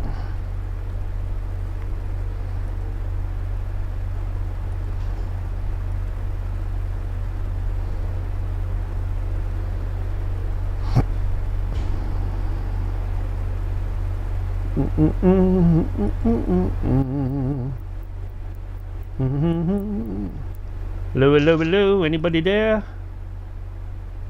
Hey. Hey. How y'all are? We is doing good. How about you? Well, I'm here. Got Good. bells on. All right. Do they jingle and a jangle? Jingle jangle? Jingle on the jangle. Yeah. It's still calling. There he is. Oops. There you go. I don't know why it wouldn't hang up before, even after I hung up on you and waited a minute. But got you back now. We're all good to go. Hey, y'all know a black hole is going to swallow the Earth up tomorrow, right? What? I did not know that. Time man. didn't stop yet, though, or slow down. I ain't. All of it, or just part of it, or like maybe just Oklahoma, or what? What's going to happen? No, the whole Earth is getting swallowed up tomorrow, man. I mean, it's already showed up in Canada. What about CERN? Are they behind it? No, they ain't got nothing to do with it. God. This time, right? Who's behind it? God. It's a natural thing, man. Well, I'm sorry, I just got in here. Did you said the Earth is going to end tomorrow? Yeah, man. Okay. I seen it on the internet. You know, you see it on the internet, it's got to be true, right? Right. It's 100% It's true. always true if it's on the internet. Come on now. Except for that, they're Reddit. I heard Charlie Ward said it, so you know it's true, man. That's where I seen it was on Reddit. On Reddit. Oh yeah. They got top news stuff there. Yeah. Yeah, Well, I didn't look to verify it. Well, you're a what are you? You're a confirmer, or what is it? A verified Certified verifier? certifier. Yeah, that's there you it. go. He can certify himself as he can do anything. A bona fide certified certifier. Oh, is that how it is now?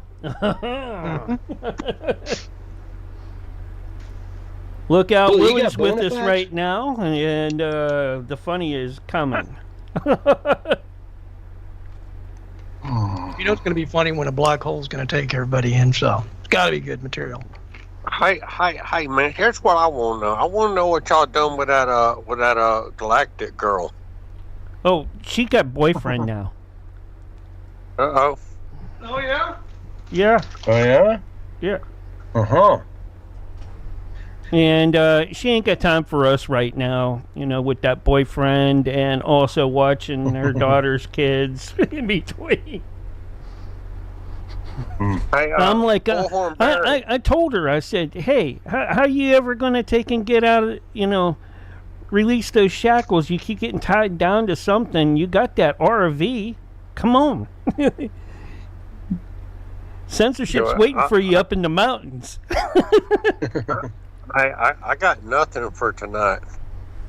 But you just said the Earth is going to end tomorrow. Well, how is that nothing? Well, that's all I know, man. Okay. And Macron's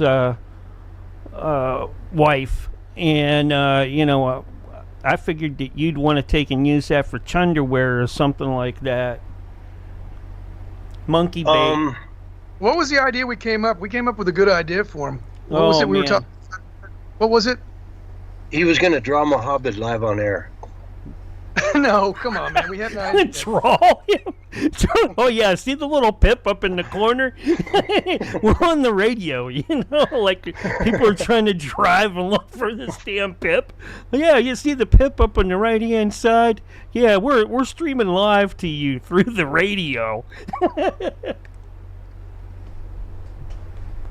All you people out there right now on the video side, you'll appreciate it if you couldn't take and you can see things that those folks out there can't see. Anyways, we have 30 seconds. We'll be on the air on the radio side. By the way, just for the record, what the people on the radio side see is exactly nothing. Yeah, the road. They see the road. Yeah, exactly. Oh. There's your countdown, by the way. 5, 4, 3, 2, 1, and you're live and on the radio side right now. Hello, everyone, and welcome to Hour 2 of the Censorship Roundtable Radio Show. And if you're any fan of the show, you know it's Sunday night in the second hour, so that means we check in with our buddy Willie, the worm farmer, and cricket harvester, I should imagine, as well, right? How you doing, Willie? Yeah. Hey, man. How y'all doing tonight? Hey, this here, hey, for all y'all out there in Radio Land don't know, my name is Willie Lee. I run Willie's Worm Farm down in Waldo, Florida, and Willie's Cricket Emporium up in Sandy Run, South Carolina, man. Hey, I sell worm hot dogs and jugs too. Hey, and I got some other things on the side that I do, man, and some of the things I can't even mention on the radio. Hey, how y'all doing tonight? I appreciate that you not mentioning those things on the radio. I don't know why you're hawking your products on the air, Willie, because you told us before the show that the Earth is going to end tomorrow. It's already starting up in Canada. Yeah, man. Hey, I was getting around to that, man. Hey, look at him. Y'all get around to it. We don't have time, man. Get to the point. Let's go. No, hey, look at him. It's going to happen. Oh, man, hey, there's a big old black hole. It's right on the edge, man. Hey, and it's going to swallow the whole Earth up into it. Hey, that don't necessarily mean now that the Earth is going to get destroyed or nothing, man. Hey, but we're going to be in a whole different dimension. So, hey, so all these people is acting crazy and stuff, man. They're going to have to start acting right. We're going to another dimension. I ain't going to lie. Hey, I seen it on the internet. That makes it true, man. Hey, but hey, you no, it's tomorrow too. That's very specific. Hey, they're already seeing parts of it showing up in Canada, man. Hey, and it's heading our way. Like I said, if you don't believe me, just ask me, man. I'm telling you, it's true. I seen it. Hey, but here's the thing, man. Here's the thing. I got stuff I want to talk about, man. Hey, and for all y'all out there in Radio Land don't know, man. Hey, I also run Willie's Worm Farm Roundtable Radio, man. Hey, and that's what we're doing right now. We are currently broadcasting simultaneous at the same time as the Censorship Roundtable Radio Show. Hey, and we're doing the Willie's Worm Farm Roundtable Radio show too. For the record, folks, what he does is he holds up his CB to the microphone and just plays our show out over the mic, the CB. Channel 12. The channel no one listens to. Channel 12.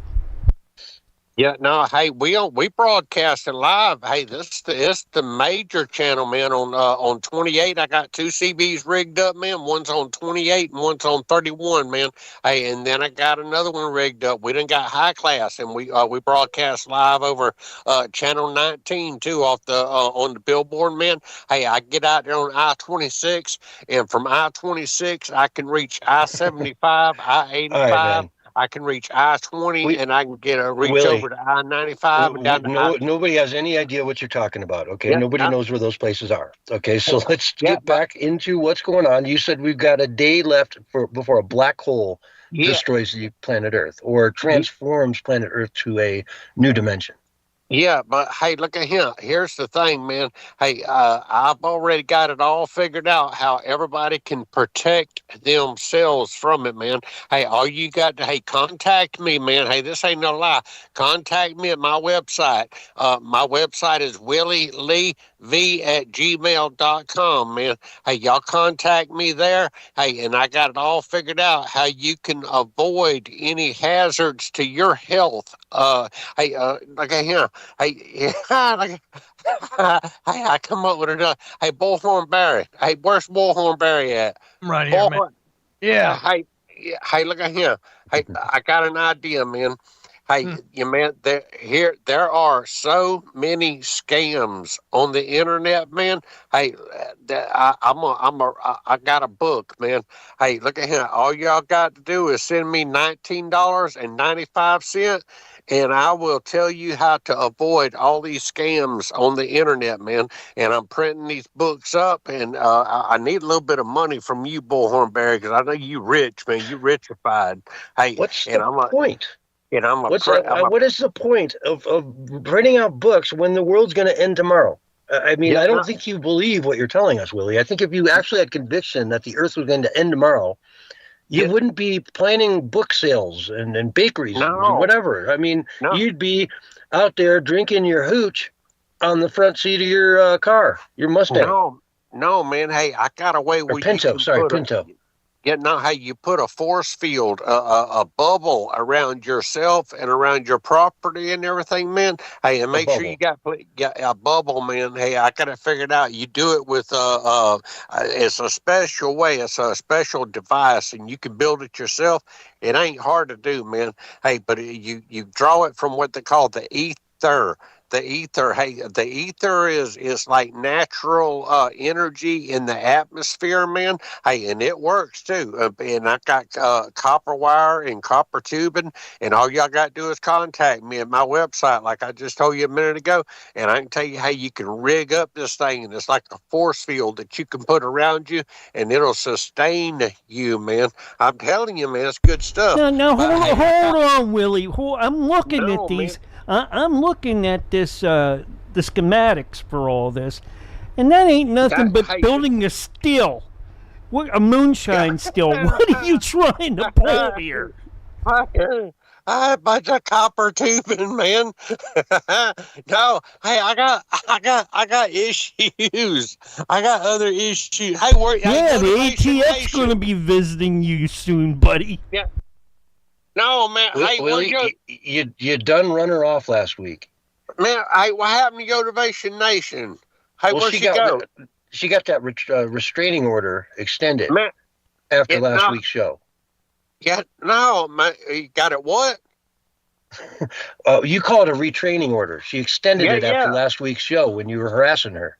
Yeah, I wasn't harassing her that time around, man. Hey, could I come up with another idea? But since she ain't here, I ain't gonna run it by her. But hey, I got issues, man. Hey, I was down there at Duke's Barbecue. No, I ain't gonna lie. I was down there at Duke's Barbecue. No, hey, hold on. So she ain't here, so you're not gonna run it by her because she's not here. Okay, that sounds fair. No, man. Hey, I got something I wanted to talk to her about, and it had to do with a device that's in her shower right now that she don't know nothing about, and she's being monitored. But she ain't there, so I ain't gonna tell her nothing about it. Hey, we'll talk about it next week, man. Look at you.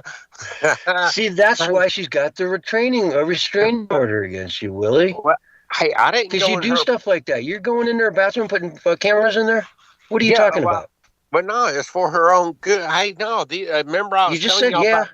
Yeah, well, I didn't do it. I had somebody do it, man. Hey, but this is like an infrared device. No, hey, I mean, it don't show nothing like personal and up close. It just shows like an infrared image, and it shines on you, and it shows whether you're clean or not. You know how they used to do them things, man, with your teeth, and you eat this little pill after you brush your Yep. teeth, man.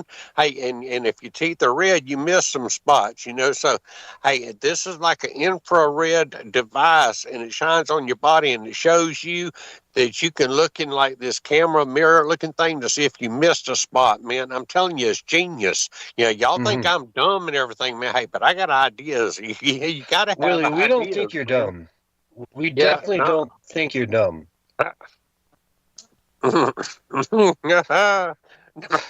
Hey, no, I was told. I mean, Barry, you don't think Willie's dumb, do you? How could he have so many ideas if he was dumb? Hey, Well, there you go. Hey, I was telling y'all something, though, man. Hey, look at here. Hey, the issues, there's things going on in the world, man, and y'all ain't paying attention. Well, it's all going to end tomorrow, according to you, so why Yeah. even bother? Yeah, no, Wait a minute. no, hey, I'm going to save the world, and I'm going to save everybody, and they ain't even going to know it, man. Hey, but With look your at here. still, with your magic Yeah. still. Look at him. Hey, doggone, man. You sidetracking me, man. How you doing that on purpose? No, I don't think hey, you're stupid, though. I yeah, definitely don't think you're stupid. yeah, Now, hey, you said we were going to get swallowed up by a black hole, yeah, man. and that we would be up in another dimension. Will it be like the one we're in now? Will it be different? Like, what's it going to be like? No, hey, it'll be different planets and different solar systems and different galaxies, Mm-hmm. and And we would everything be up is. It's like the planet is going to ascend to a higher stage, and it ain't like everybody's going to get destroyed or nothing, man. Hey, we're just going to get swooped up into like this wormhole, and everything's going to go do do do do do do do do do do do do do do do do there for a little while, man. Everybody's going to get all dizzy and fuzzy headed. And then they're gonna wake up and they're gonna look around and everything's gonna be different, man. Hey, the outer space is gonna be all purple and pink and all different. Hey, I was talking to one of them galactic people, man, them Galactic Federation people, and they say that this happens with the Earth every 200 million years, man. Hey, because there was. And no, hey, this is true. There was civilizations way before even like Adam and Eve, man. Hey, I've been studying up on the Bible too, man, and I'm looking at Bible verses and all this other kind. And it ain't got nothing to do with me being like religious or nothing, man. Hey, I believe in God, and I believe in Jesus Christ, man. Hey, but there's other stuff that's going on because the Bible's got a lot of historical value to it, man. And if you pay close attention to it, it'll tell you that the Earth is flat, flat Earth. I ain't gonna lie, but yeah, you still getting me sidetracked. Well, say that at the end of the show, man. End of the show. Come on. Yeah. Hey, but I want to talk to y'all about something. Y'all getting me all sidetracked and stuff. Hey, tipping. I got issues with tipping, man. Hey, I was down there at the barbecue place in Orangeburg, man. Hey, and this girl, she brought me a what they call a pulled pork sandwich, man. Pulled pork sandwich and some French fries in a basket, and then I had me a sweet tea. Hey, and then she come time. It cost me $7 on that, man. And then it come time she wanted me to tip her. I mean, I paid my $7 plus tax or whatever, man. And I walked out. Hey, she met me out in the parking lot. She said, "Hey."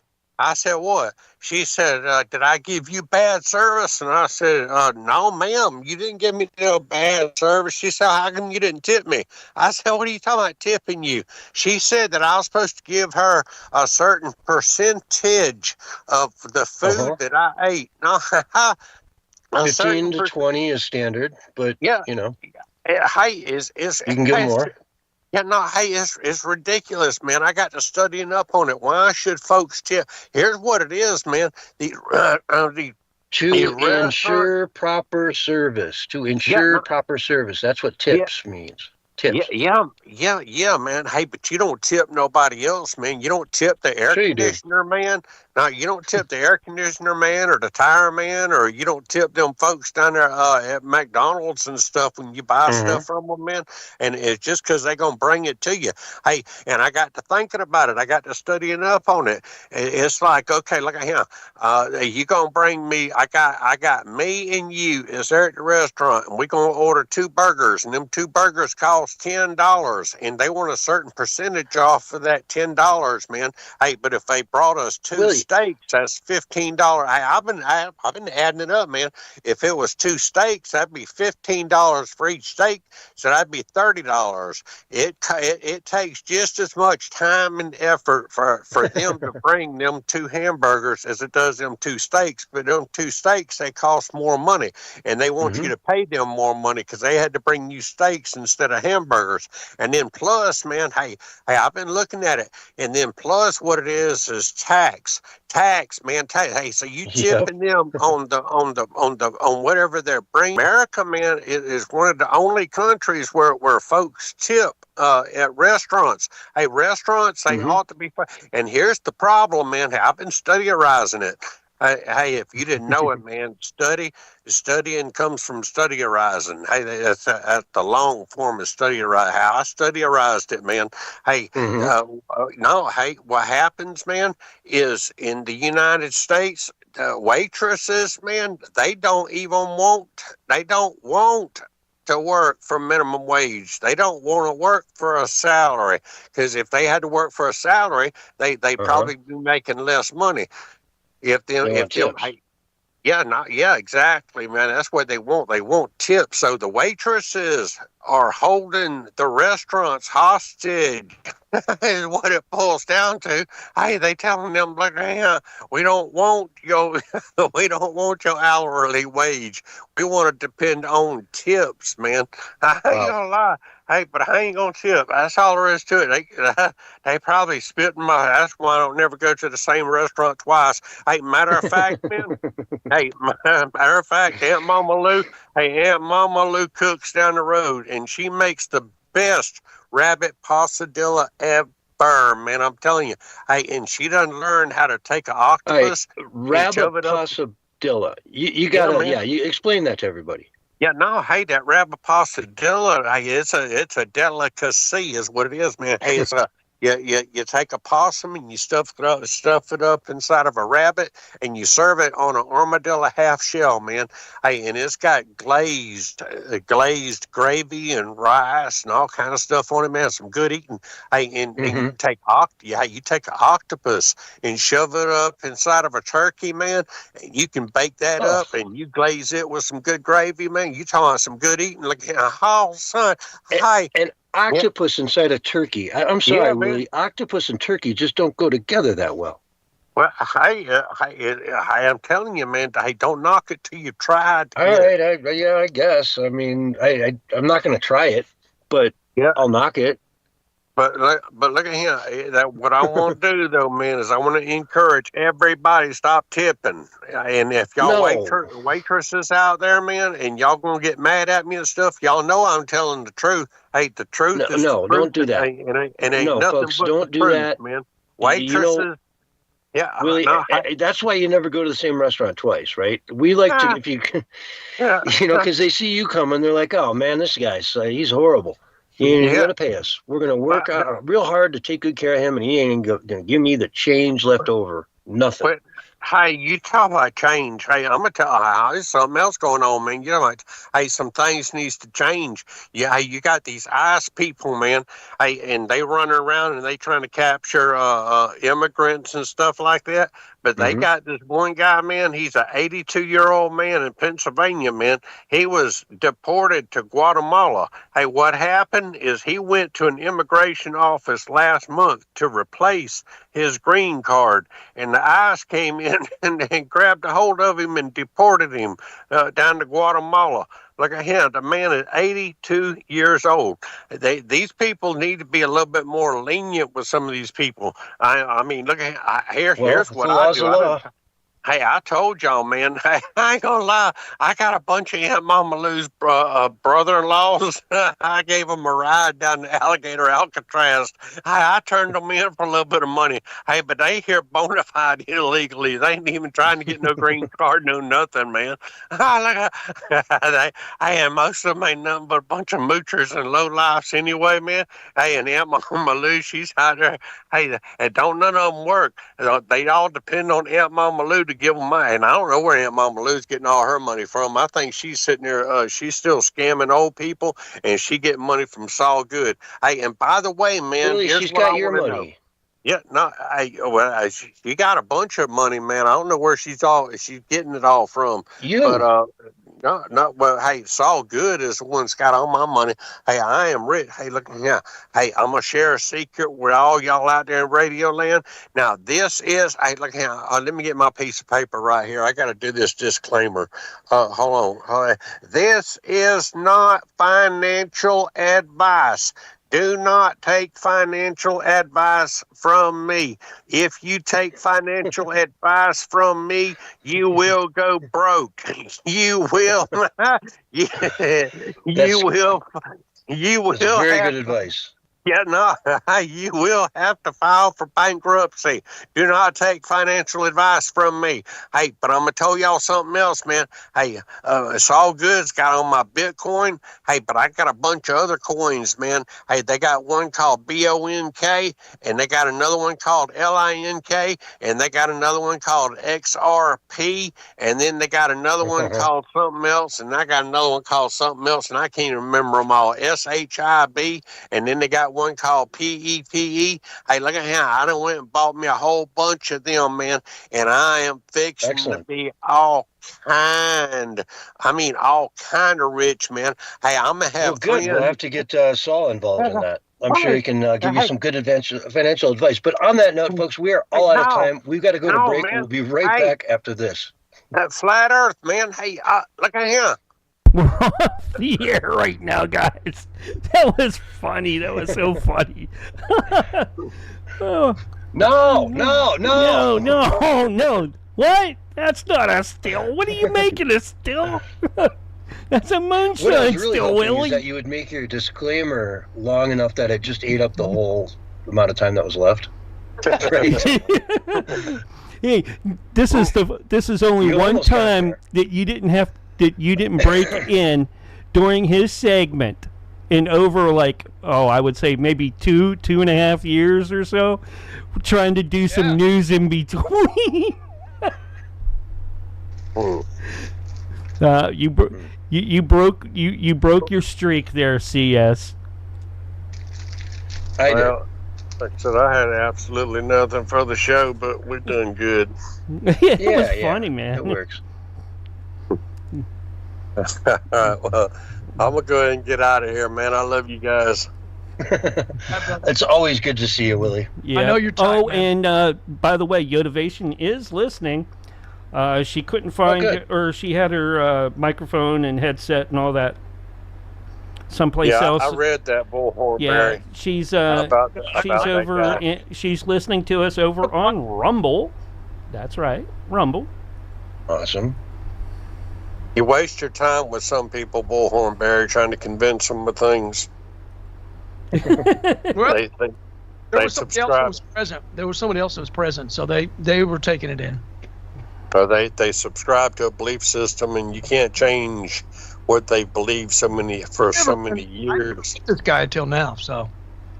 And he kind of started in on it, and he was like, "Yeah, I know your type," and all. It's like, okay, well, let's talk then, man. Let's go. And he just had no facts, man. That's the thing. But no, I mean, when he starts saying something like that, then he's not even ready to listen. Oh, I enjoyed it because I caught him speechless a couple times. He couldn't reply because I kind of cornered him. But yeah, I mean, maybe he's got a little bit too much pride. I don't know. So I kind of enjoyed it. Bring him on the show. Anyway, I'm gonna go ahead and get out of here. He's a good guy. He's just clueless. Octopus inside a turkey. Thanks for coming by, Willie. That just kills me, man. All right, y'all be good. You too. All right, man. brother. See you next Sunday. Hey, get that fermented pea jug ready for me. I missed it. He sure got the flat earth in, that's for sure. Yeah, he did a couple times, man. Good for him. Good for him. Don't encourage him. Don't encourage him. He doesn't need my encouragement. DP Mudasuke in the house over in Kick. Appreciate you, buddy. Hell, I literally give him radio time every week and tell you not to encourage him. Yeah.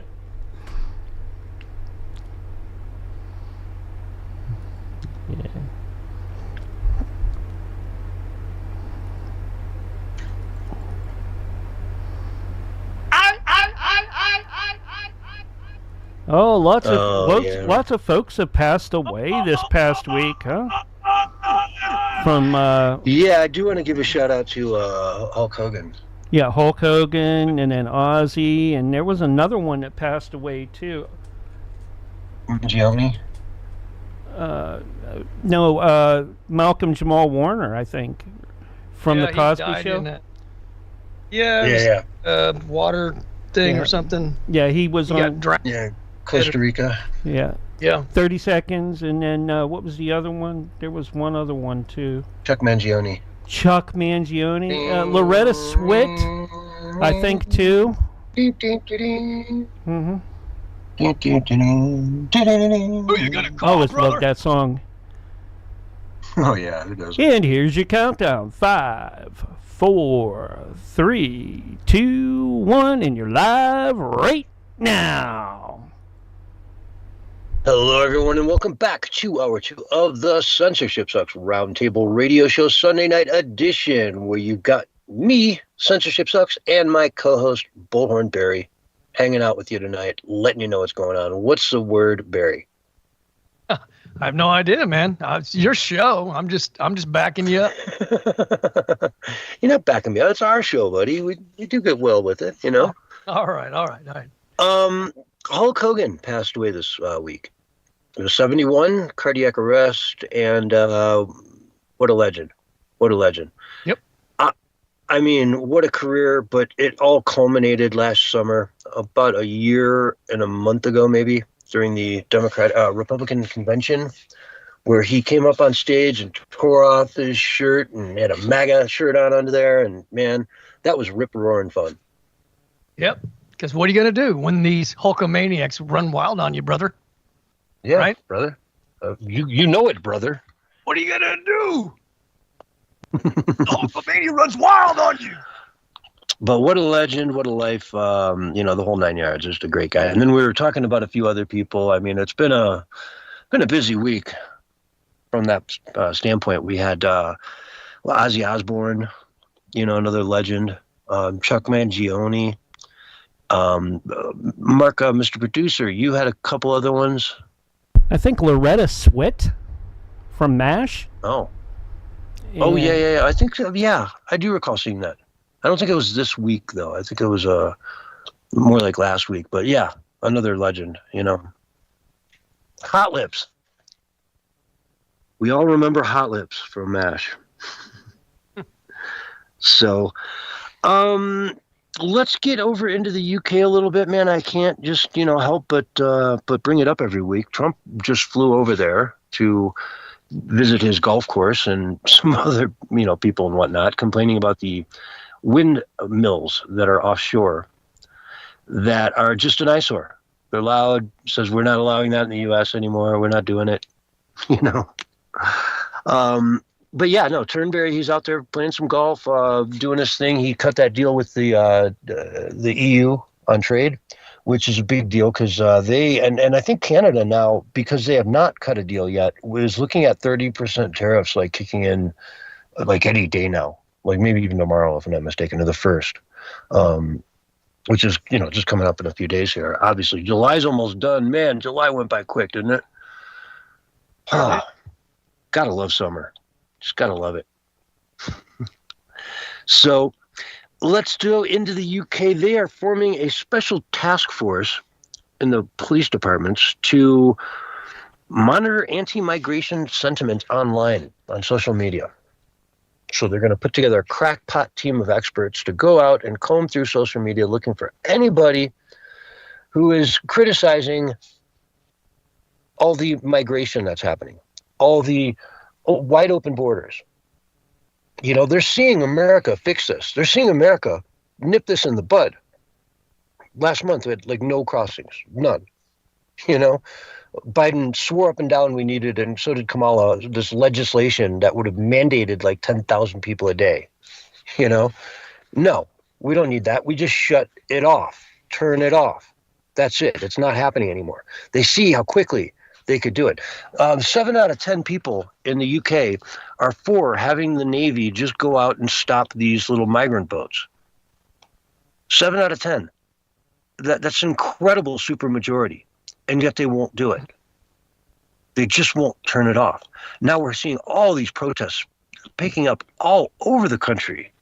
The next month is going to be wild. It's going to be eye-opening to see how many moms and sisters and just people in solidarity come out and say enough is enough. It's not safe to walk the streets of my small little town of Epping or wherever it is. Your beautiful little tree-lined, perfect suburbia outside of London, you know, an hour, and it should be paradise, but it's not even safe to walk around. And they're sick of it. They're sick of it. So it's kicking off, and now they're going to just start arresting people online. If you have any criticism of it at all, boom, they're coming after you. And the Conservative Party is the one that passed this bill that allows them to do this. It's insane. That's just unfettered, it's destroying. It's, you know, crime rates are going up. There's sex trafficking. There's, you know, child forced labor. There's all grooming, right? Just weird. I mean, there's nothing good about just letting anybody come in at any point in time, you know, and just taking over. That's just not a good thing. So people are going to realize that what's at stake, and people are realizing that this is about freedom. It's about tyranny. It's about good. It's about evil. It's about dark and light, and, you know, peace and chaos. I mean, it's every, like, you know, positive and negative thing. Do you see what I'm saying? It's a positive and negative thing clashing and coming together, because all these people that just want this unchecked, unfettered immigration, these are all tyrants, man.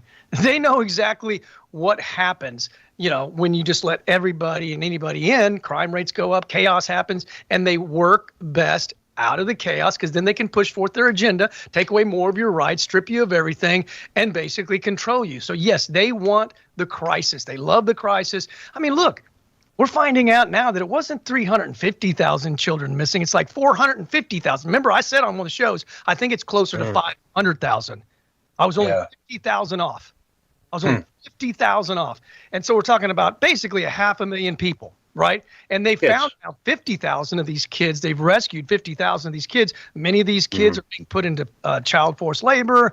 They're being child trafficking. I mean, they're being abused in every way possible. I mean, come on, man. This is light and dark stuff. This is good and evil stuff. This is freedom and tyranny type of stuff. Yeah. It is. It's you could almost say it's the best of times and it was the worst of times. We've said that. I didn't say it, you know, that goes back to many, many moons ago. Yeah, when you read that passage. Yes.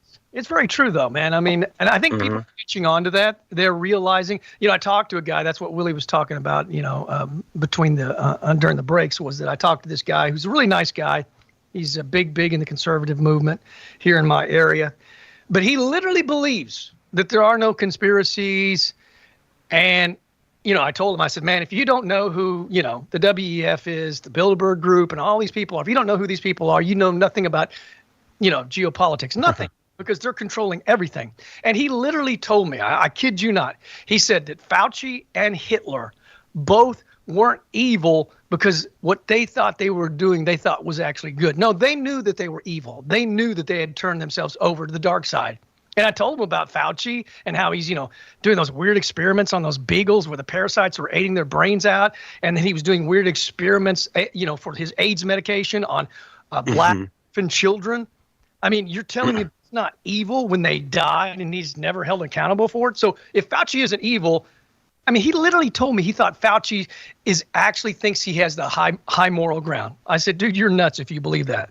And that may be the case with some of these people. Sometimes people can be misled and believe that evil that they support is actually good. But we're talking about Fauci and Hitler, okay, along the same lines. Yeah, it's I think, a lot of the politicians out there do think they're like AOC probably in her heart is thinking she's doing right for America based on, the brainwashed education she's had. I think you're right. Yeah, you may be right. I don't think she's like full blown evil. She's not a Hitler or a Fauci or these people at the WEF. Yeah, she probably genuinely thinks she's doing, what's best. But then, when her policies get enacted, it enables a company like Amazon to say, hey, we're going to move to your district, but now forget about it. We want nothing to do with it. We're not even going to touch you. Right. So how many jobs were lost in that scenario? Because they were going to get maybe a little bit of a sweetheart deal to move, one of your headquarters into New York. Right. They're going to, of course, New York wants that business there. So they're going to give them a little deal. Hey, you can get a break on this or that or whatever. We want you to bring 2,000 jobs to our district. Yep. But she saw that as a handout to the rich and just, not understanding, the concept of shareholders. She put it down. She thought it was just going straight into Bezos' pocket when really it's the shareholders who get that advantage, right? Who aren't always Bezos, right? A lot of shareholders of Amazon just have it in a mutual fund somewhere in their 401k, right? I mean, that's the vast majority of it. So, yeah, I mean, I think they think they're doing good, but they're just, wrong. And the powers that be behind it that control it are the real evil forces, the ones that are pushing those, the ones that push the Steele dossier, right? Yep. Clapper, Brendan, those are the real evil people. They knew what they were doing. Yeah, exactly. And Fauci knew what he was doing when he was doing that. The experiments they did on those children, they were begging some of them to stop, and they didn't. Because they were the beagles. And the beagles with the sandflies, and now they've got kittens. They're like killing so many kids to just run some experiments, and it's like we're still paying for it. It's horrible, I it's horrible think stuff. That don't believe. I mean, these are people that I guess that don't believe in good and evil. Like there are no two forces that are combating it. That's a dangerous position myself because I just think it is. And there's definitely actual Satanists in high levels of power. I mean, actual Satanists who put on the robes and have blood sacrifices and you name it, the whole 9 yards. Yep. Look at Bohemian Grove, man. Yeah, I mean, or that one lady, Abramovich, I think, was just famous for her. Marina Abramovich. Yeah, just famous for crazy stuff. And a lot of big celebrities were, right there with her, and including politicians who, I mean, my GoDaddy account, right? I had some page saved, and every time I went to go, I bet I could still pull it up today. I haven't been there in a long time, but and her picture's on my homepage when I go to GoDaddy. It's her picture. There's just image. Oh wow. Yeah, I'm like, why? You're GoDaddy. Why in the world would you be promoting this? Her for something or another, and wanted to use her as some sort of marketing person or something, and the pushback was so great he backed out of it. Oh well, marketing really? I don't remember what exactly he wanted. She was taking some position, or a commercial spot or something like that they did with her, and he pulled it all back because the backlash. But it doesn't surprise me Bill Gates is hanging out with Marina. Yeah, I mean, they all are together in those little circles, those creepy little circles. I mean, Epstein Island. I remember looking at the island once on Google Maps, right? Just going in, checking it out. And it had, on the high point of the island, there was a big, 20-foot berm that went around an area the size of, maybe a soccer field or a football field. Mm-hmm. You know what I mean? Mm-hmm. And it was 20-foot tall banks, and there was one opening to get in and out of there. And it's just one of those spots where, man, you could do whatever you wanted up there. You know, you could just do it. It's completely hidden off from no one can see what's going on in there. You know, creepy stuff. And I bet all kinds of weird stuff happened up there. And that's why we want to know, man. That's what we want to know. We just want to know what the weird stuff and who did it. And that's what we're asking for out of the Epstein thing is somebody's head has to roll. How can you put, Ghislaine in jail for 20 years? If there are victims. Yeah, there's no clients. No clients. Right? Well, the victims we don't even want to know about. The clients we want to know about. Right? Who were the people coming to that island? Well, you can't even be a victim if there wasn't a client. Exactly. So, I mean, it just makes sense, right? Yeah. And she was the sort of the honeypot that brought in all the girls and everything. So she knows it all, man. She knows it all. And she's been talking to the DOJ for the last 3 days. Yeah, she's had appearances already. Mm-hmm. And I said it'd be more than one. Remember I said that. And they even gave her... Down again. I think they'll be sitting her down again. I don't think that she's given everything. Think about how long she worked with him and how much information she has. Yeah. She could go on and she could write 5 books. Mm-hmm. Easily. 3 days is nowhere near enough to even touch the surface of what she knows. Exactly. So it's it'll be interesting. We'll see what happens. It's like we said, she is maneuvering for a pardon. That's what we thought she was going to probably try to do. And somebody on social media, some big influencer said, should we grant her immunity even if she drops all the beans? And she said no. And I was thinking, I don't want to, but if she drops everything and then everybody's held accountable, I would almost for immunity, just because justice has to be served. Yeah, I kind of agree with that. There are some people out there that are in really powerful positions that are doing very evil things, and if you give me a dozen of those people, I'll trade you a Ghislaine for 12 billionaires that have done evil things and are doing and funding and financing evil things that are looking to take down our country. She's only in there for 20 years and she'll be let out probably before that. You know what I'm saying? Yeah. Good behavior and all that. Exactly. It's just, I think it might be a fair exchange, but I'm talking about like everything, like everybody and everyone that she knows drops all the truth bombs and just let the chips fall where they may fall. And if she does that, then maybe. And Trump did say, he said, I hadn't thought about that. He said, but I'm in a position where I could pardon her. He did say that.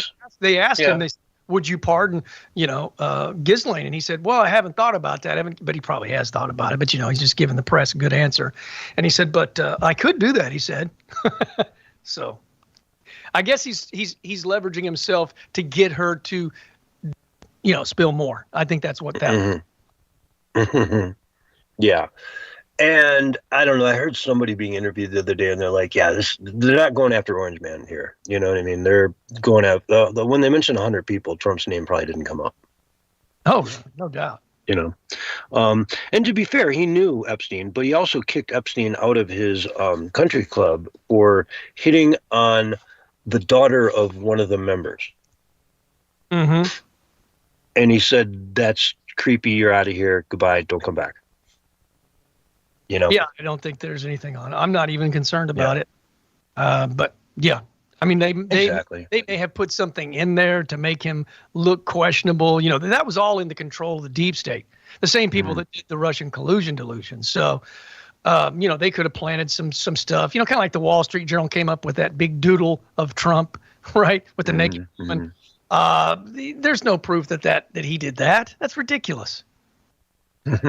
Yeah, no. And it's again, it's not his style per se. It's the guy can just like snap his finger and any supermodel in the room is just going to walk over and sit, next to him. That's been his life from day one, right? He's always been the playboy. He's been the guy that had the gorgeous women. Yeah. And yeah, hey man, that's his game. That's what he likes doing. I think he's kind of past that now at his age, but sure. Well, yeah, but he's married to Melania. Oh, yeah. Who's, 30 years younger than him and still looking great. I mean, wow. Oh, yeah. So, speaking of Trump, he just put out a truth the other day saying that Kamala Harris should be looked into. Oh, yeah. Okay. $11 million to Beyonce for an endorsement. Ever sang not one note and left the stage to a booing and angry audience. $3 million for expenses to Oprah. $600,000 to a very low-rated TV anchor, Al Sharpton, total lightweight, and others to be named for doing absolutely nothing. So you can't pay somebody for an endorsement, right? You can't, as a politician running for president, just give Beyonce $11 million and, hey, would you stand on stage next to me and, applaud and just tell everybody how great I am? Not allowed. If Beyonce wants to show up and be part of the, event and talk and whatever for free, she's willing, more than capable of doing so. But you can't pay somebody $11 million to endorse you in a presidential campaign. A celebrity. You can't do it. Documents, baby. Bring them on. Exactly. So just stop, man. I say just steamroll. Arrest all these people. Mm-hmm. And when that happened, right? Well, you remember covering this, right? We were just laughing at her because everybody came out for a Beyonce concert. She promoted it as a Beyonce concert. And she filled this huge stadium. And Beyonce didn't even play. Yeah, after Beyonce did whatever it was that she did, which was not sing, they left. Mm-hmm. And everyone, was booing it, and they were like, what the heck? I brought my kid out for this concert, and I get nothing. It's just more lies. Same thing. Hillary brought in Jay-Z, Beyonce. I mean, they have to bring in these celebrities because nobody likes these politicians on the left. They have no support. Yeah. And if it's good for your career, then you do it. You know what I mean? If your agent, whatever, says, hey, this will really, help me get you the next gig if you go endorse Hillary Clinton. Okay, you go do it because your agent thinks it'll make you an extra $1 million.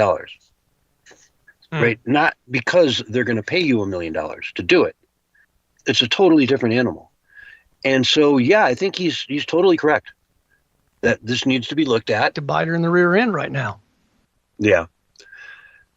She was very strict.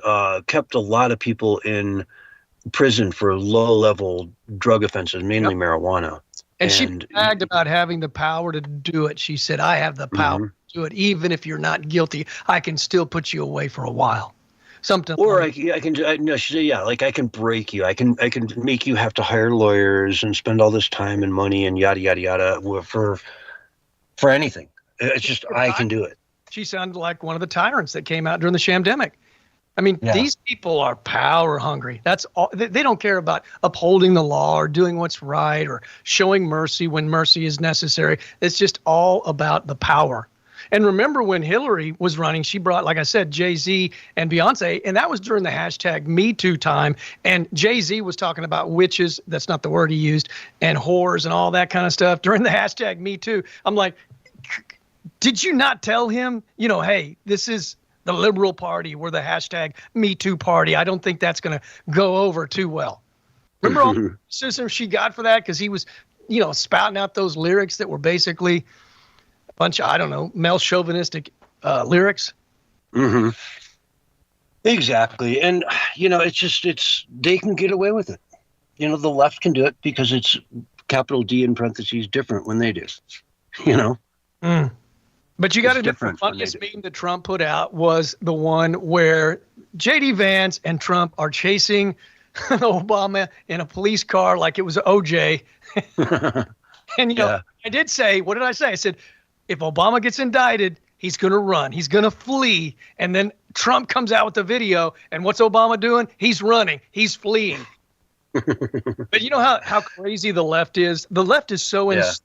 They literally said that meme was actually Trump letting his base and everybody know that him and J.D. Vance had a falling out. And he said, we know this because everybody else had their normal faces, but J.D. Vance's face was a fat face. So apparently there's been a major falling out between Trump and J.D. Vance. I mean, they just look for stuff and make stuff up that's just completely bizarre.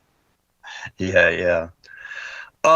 Okay, so we've had a big theme going recently about how is the media going to handle this whole Hillary Clinton, Comey, Obama scandal, the made-up fake Russia collusion. Molly Hemingway did a phenomenal take on it, and I'd like to play that now. This is from Fox News. Well, what happened when you go back to 2016 is the Obama administration hid intelligence showing that Russia's meddling in the 2016 election was no big deal. They suppressed that because they didn't want Donald Trump to know about it. Then they immediately began leaking to the Washington Post and to the New York Times false things that weren't true, the opposite, that Russia had conspired with Trump to steal the election. And the Washington Post and New York Times, when they were asked to publish these things that were not true, they just went ahead and did it. They took the word of John Brennan and other sources like that who had made these false claims. Then the Obama administration manufactures a completely fake intelligence assessment, again with this claim that Russia had conspired with Trump to steal the election, and they leaked that to the media as well. Well, when they were receiving these leaks, the media did whatever these people wanted. They pushed this absolutely delusional conspiracy theory for years. And now that we know that, and it was a fake story, now that we know the real story, and the real story is shocking, the Obama administration suppressed real intelligence, and then they manufactured fake intelligence for the purpose of undermining a legitimately elected administration. The media are hiding it. And why? Because they were complicit in the crimes that were committed. They can't very well report what actually happened because the whole conspiracy would have gone nowhere if the media hadn't been so willing to just republish these lies from Obama officials. So they're stuck, man. They're caught between a rock and a hard place, man. Mm-hmm. They were complicit in it. And it's all going to come rushing out. Now, granted, if you say, hey, who's your source on this? And they say, well, I can't mention it's a high level of it. And it turns out to be, James Comey, or it's like, okay, that's a pretty darn good source. He's the, head of the FBI or whatever. And yet it was them feeding garbage down. So the media almost has a little bit of a loophole that they can say, well, we were told this stuff by Brennan and Clapper and, whoever else. But they have to have that mea culpa at some point. They have to come out and say, yes, we were lied to by the head of the FBI, by all these different people, and we ran with it. We never questioned it because they told us. I think it's worse than. I think we're going to find out that the New York Times and some of these other, news agencies knew that it was a lie. We're going to find that out, and they didn't care because you got to realize the media is hooked at the hip with our government, with the deep state. That's just a fact. They're leaking stuff to them all the time. Yeah. They don't care if it's true or false. They want the headline. So we're going to find out that a lot of them probably knew. We'll get emails or something, or people will begin to whistleblow and say, we knew all along, but we just needed the headlines. We didn't care. We didn't like Trump. You're going to find out because the connection between the deep state and the media, they're connected at the hip, folks. We've been talking about that a long, long time. Yeah, they can't do anything without the media, and they're dependent on them. And if the media ever does turn their back on them, they're screwed. But in the meantime, no, they're not about to, because they are completely dependent on them. And they probably had dirt. They probably had reasons to say, hey, it's just easier for you if you go along with us. You know what I'm saying? Yeah. Look, like we're the FBI. You don't really want to just, go against us. But well, you might get some USA ID money if you just do as you're told. But Barry, you and I, we saw through it all as it happened in real time. So did so much of the MAGA world. We saw right through this. We knew it was garbage. If we thought anything they said about Donald Trump was real, I would never support the guy. Never. Absolutely. If I believed half of it, if I believed Russiagate in the first place, I wouldn't support Donald Trump. But I never believed it because it was garbage. Nor did any MAGA people. Talk to any one of them, and they all saw through this stuff and knew it was happening. That's why it's so important that it happens now, that ramifications occur for these people, because everybody on this side of the aisle knows what happened. We all watched it go down in real time. But folks, we are all out of time. Oh, we got to go. We will see you on Wednesday night. Thank you so much for listening to the Censorship Sucks Roundtable radio show. All right, we got less than 30 seconds. before we get probably cut off here. Oh, in the That's room? why I was kind of, worried about time there. Normally I don't worry about the time so much, but we did start up a little early. All right. Yeah. And once this runs out, we'll go over to the after show, and I'll see you guys over there. All right. I don't know how much of that I got in me. Hmm? I don't.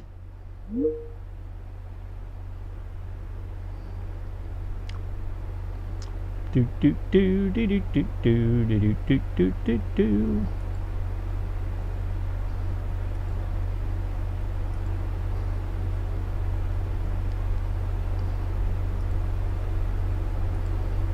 All right. How you doing? Hey. Gosh, I keep having to turn off the video, man. It's like we use so many damn rooms. There we go. Yeah, because I even I just asked turned off the Yotivation incoming if she video. wanted to come in, and she's like, I still can't find my headset and that. But great show tonight. We Thanks. We probably still don't have enough.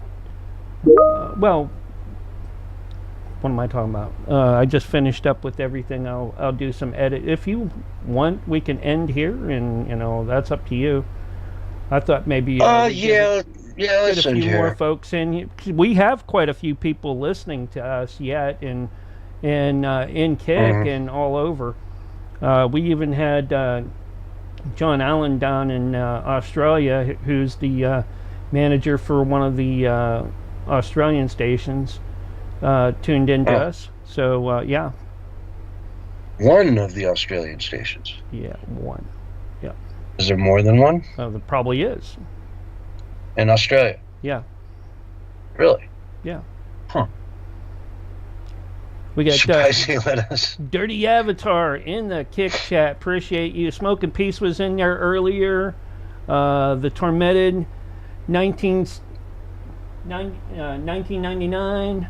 And let's see here. Who else do we have in there? Nikki Tude.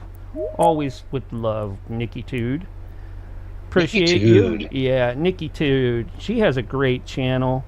Anakin 55 is in with us too as well. And of course, we always have Roger. Roger Hansen. Oh yeah. And Anna Ferdata 2 and Mind Kick Discord. We've had quite a few folks in there. Daniel Trika over in Kick as well. And always supporter of DP Mudasucka. 7 Dota 2 in the Kick chat. Appreciate each and every one of you folks out there. Oh, Yotivation in the chat lobby coming in. There she is. Hi, girl. How you doing? Oh, hey, yo. How you doing? My dog, he's like, what's all the noise? How much is that doggy in the window? Oh my God, Mark! I'm scrolling through YouTube right now, and I see that we're live over there. Yeah. Right. Yeah. And the title for the show is "Loser Black Woman Attacks White Girl Over Braids." Yeah. She shut them down hard. Yeah. Does not surprise me. Does it you? What is that title though? What the hell is that? Like, that's nothing to do with anything we talked about. Yeah, we can't put whatever we want on YouTube, but I think we can get away with that title. Loser Black Woman Attacks White Girl Over Braids. She shut them down hard. That's funny, dude. I don't know where you got that. I don't know either. I used one of the chat programs to come up with it. I'm sure, But hold on. Well, now that we got Yotivation in here, hey yo, yeah, where you at, how yo? was your how was your traveling and all that going? While I take and get stuff set up for edit. And the first question is Ohio or New York? Ohio now. You don't know? I'm in Ohio now. Oh, in Ohio now. Okay. Yeah, yes. you're kind of hard to hear.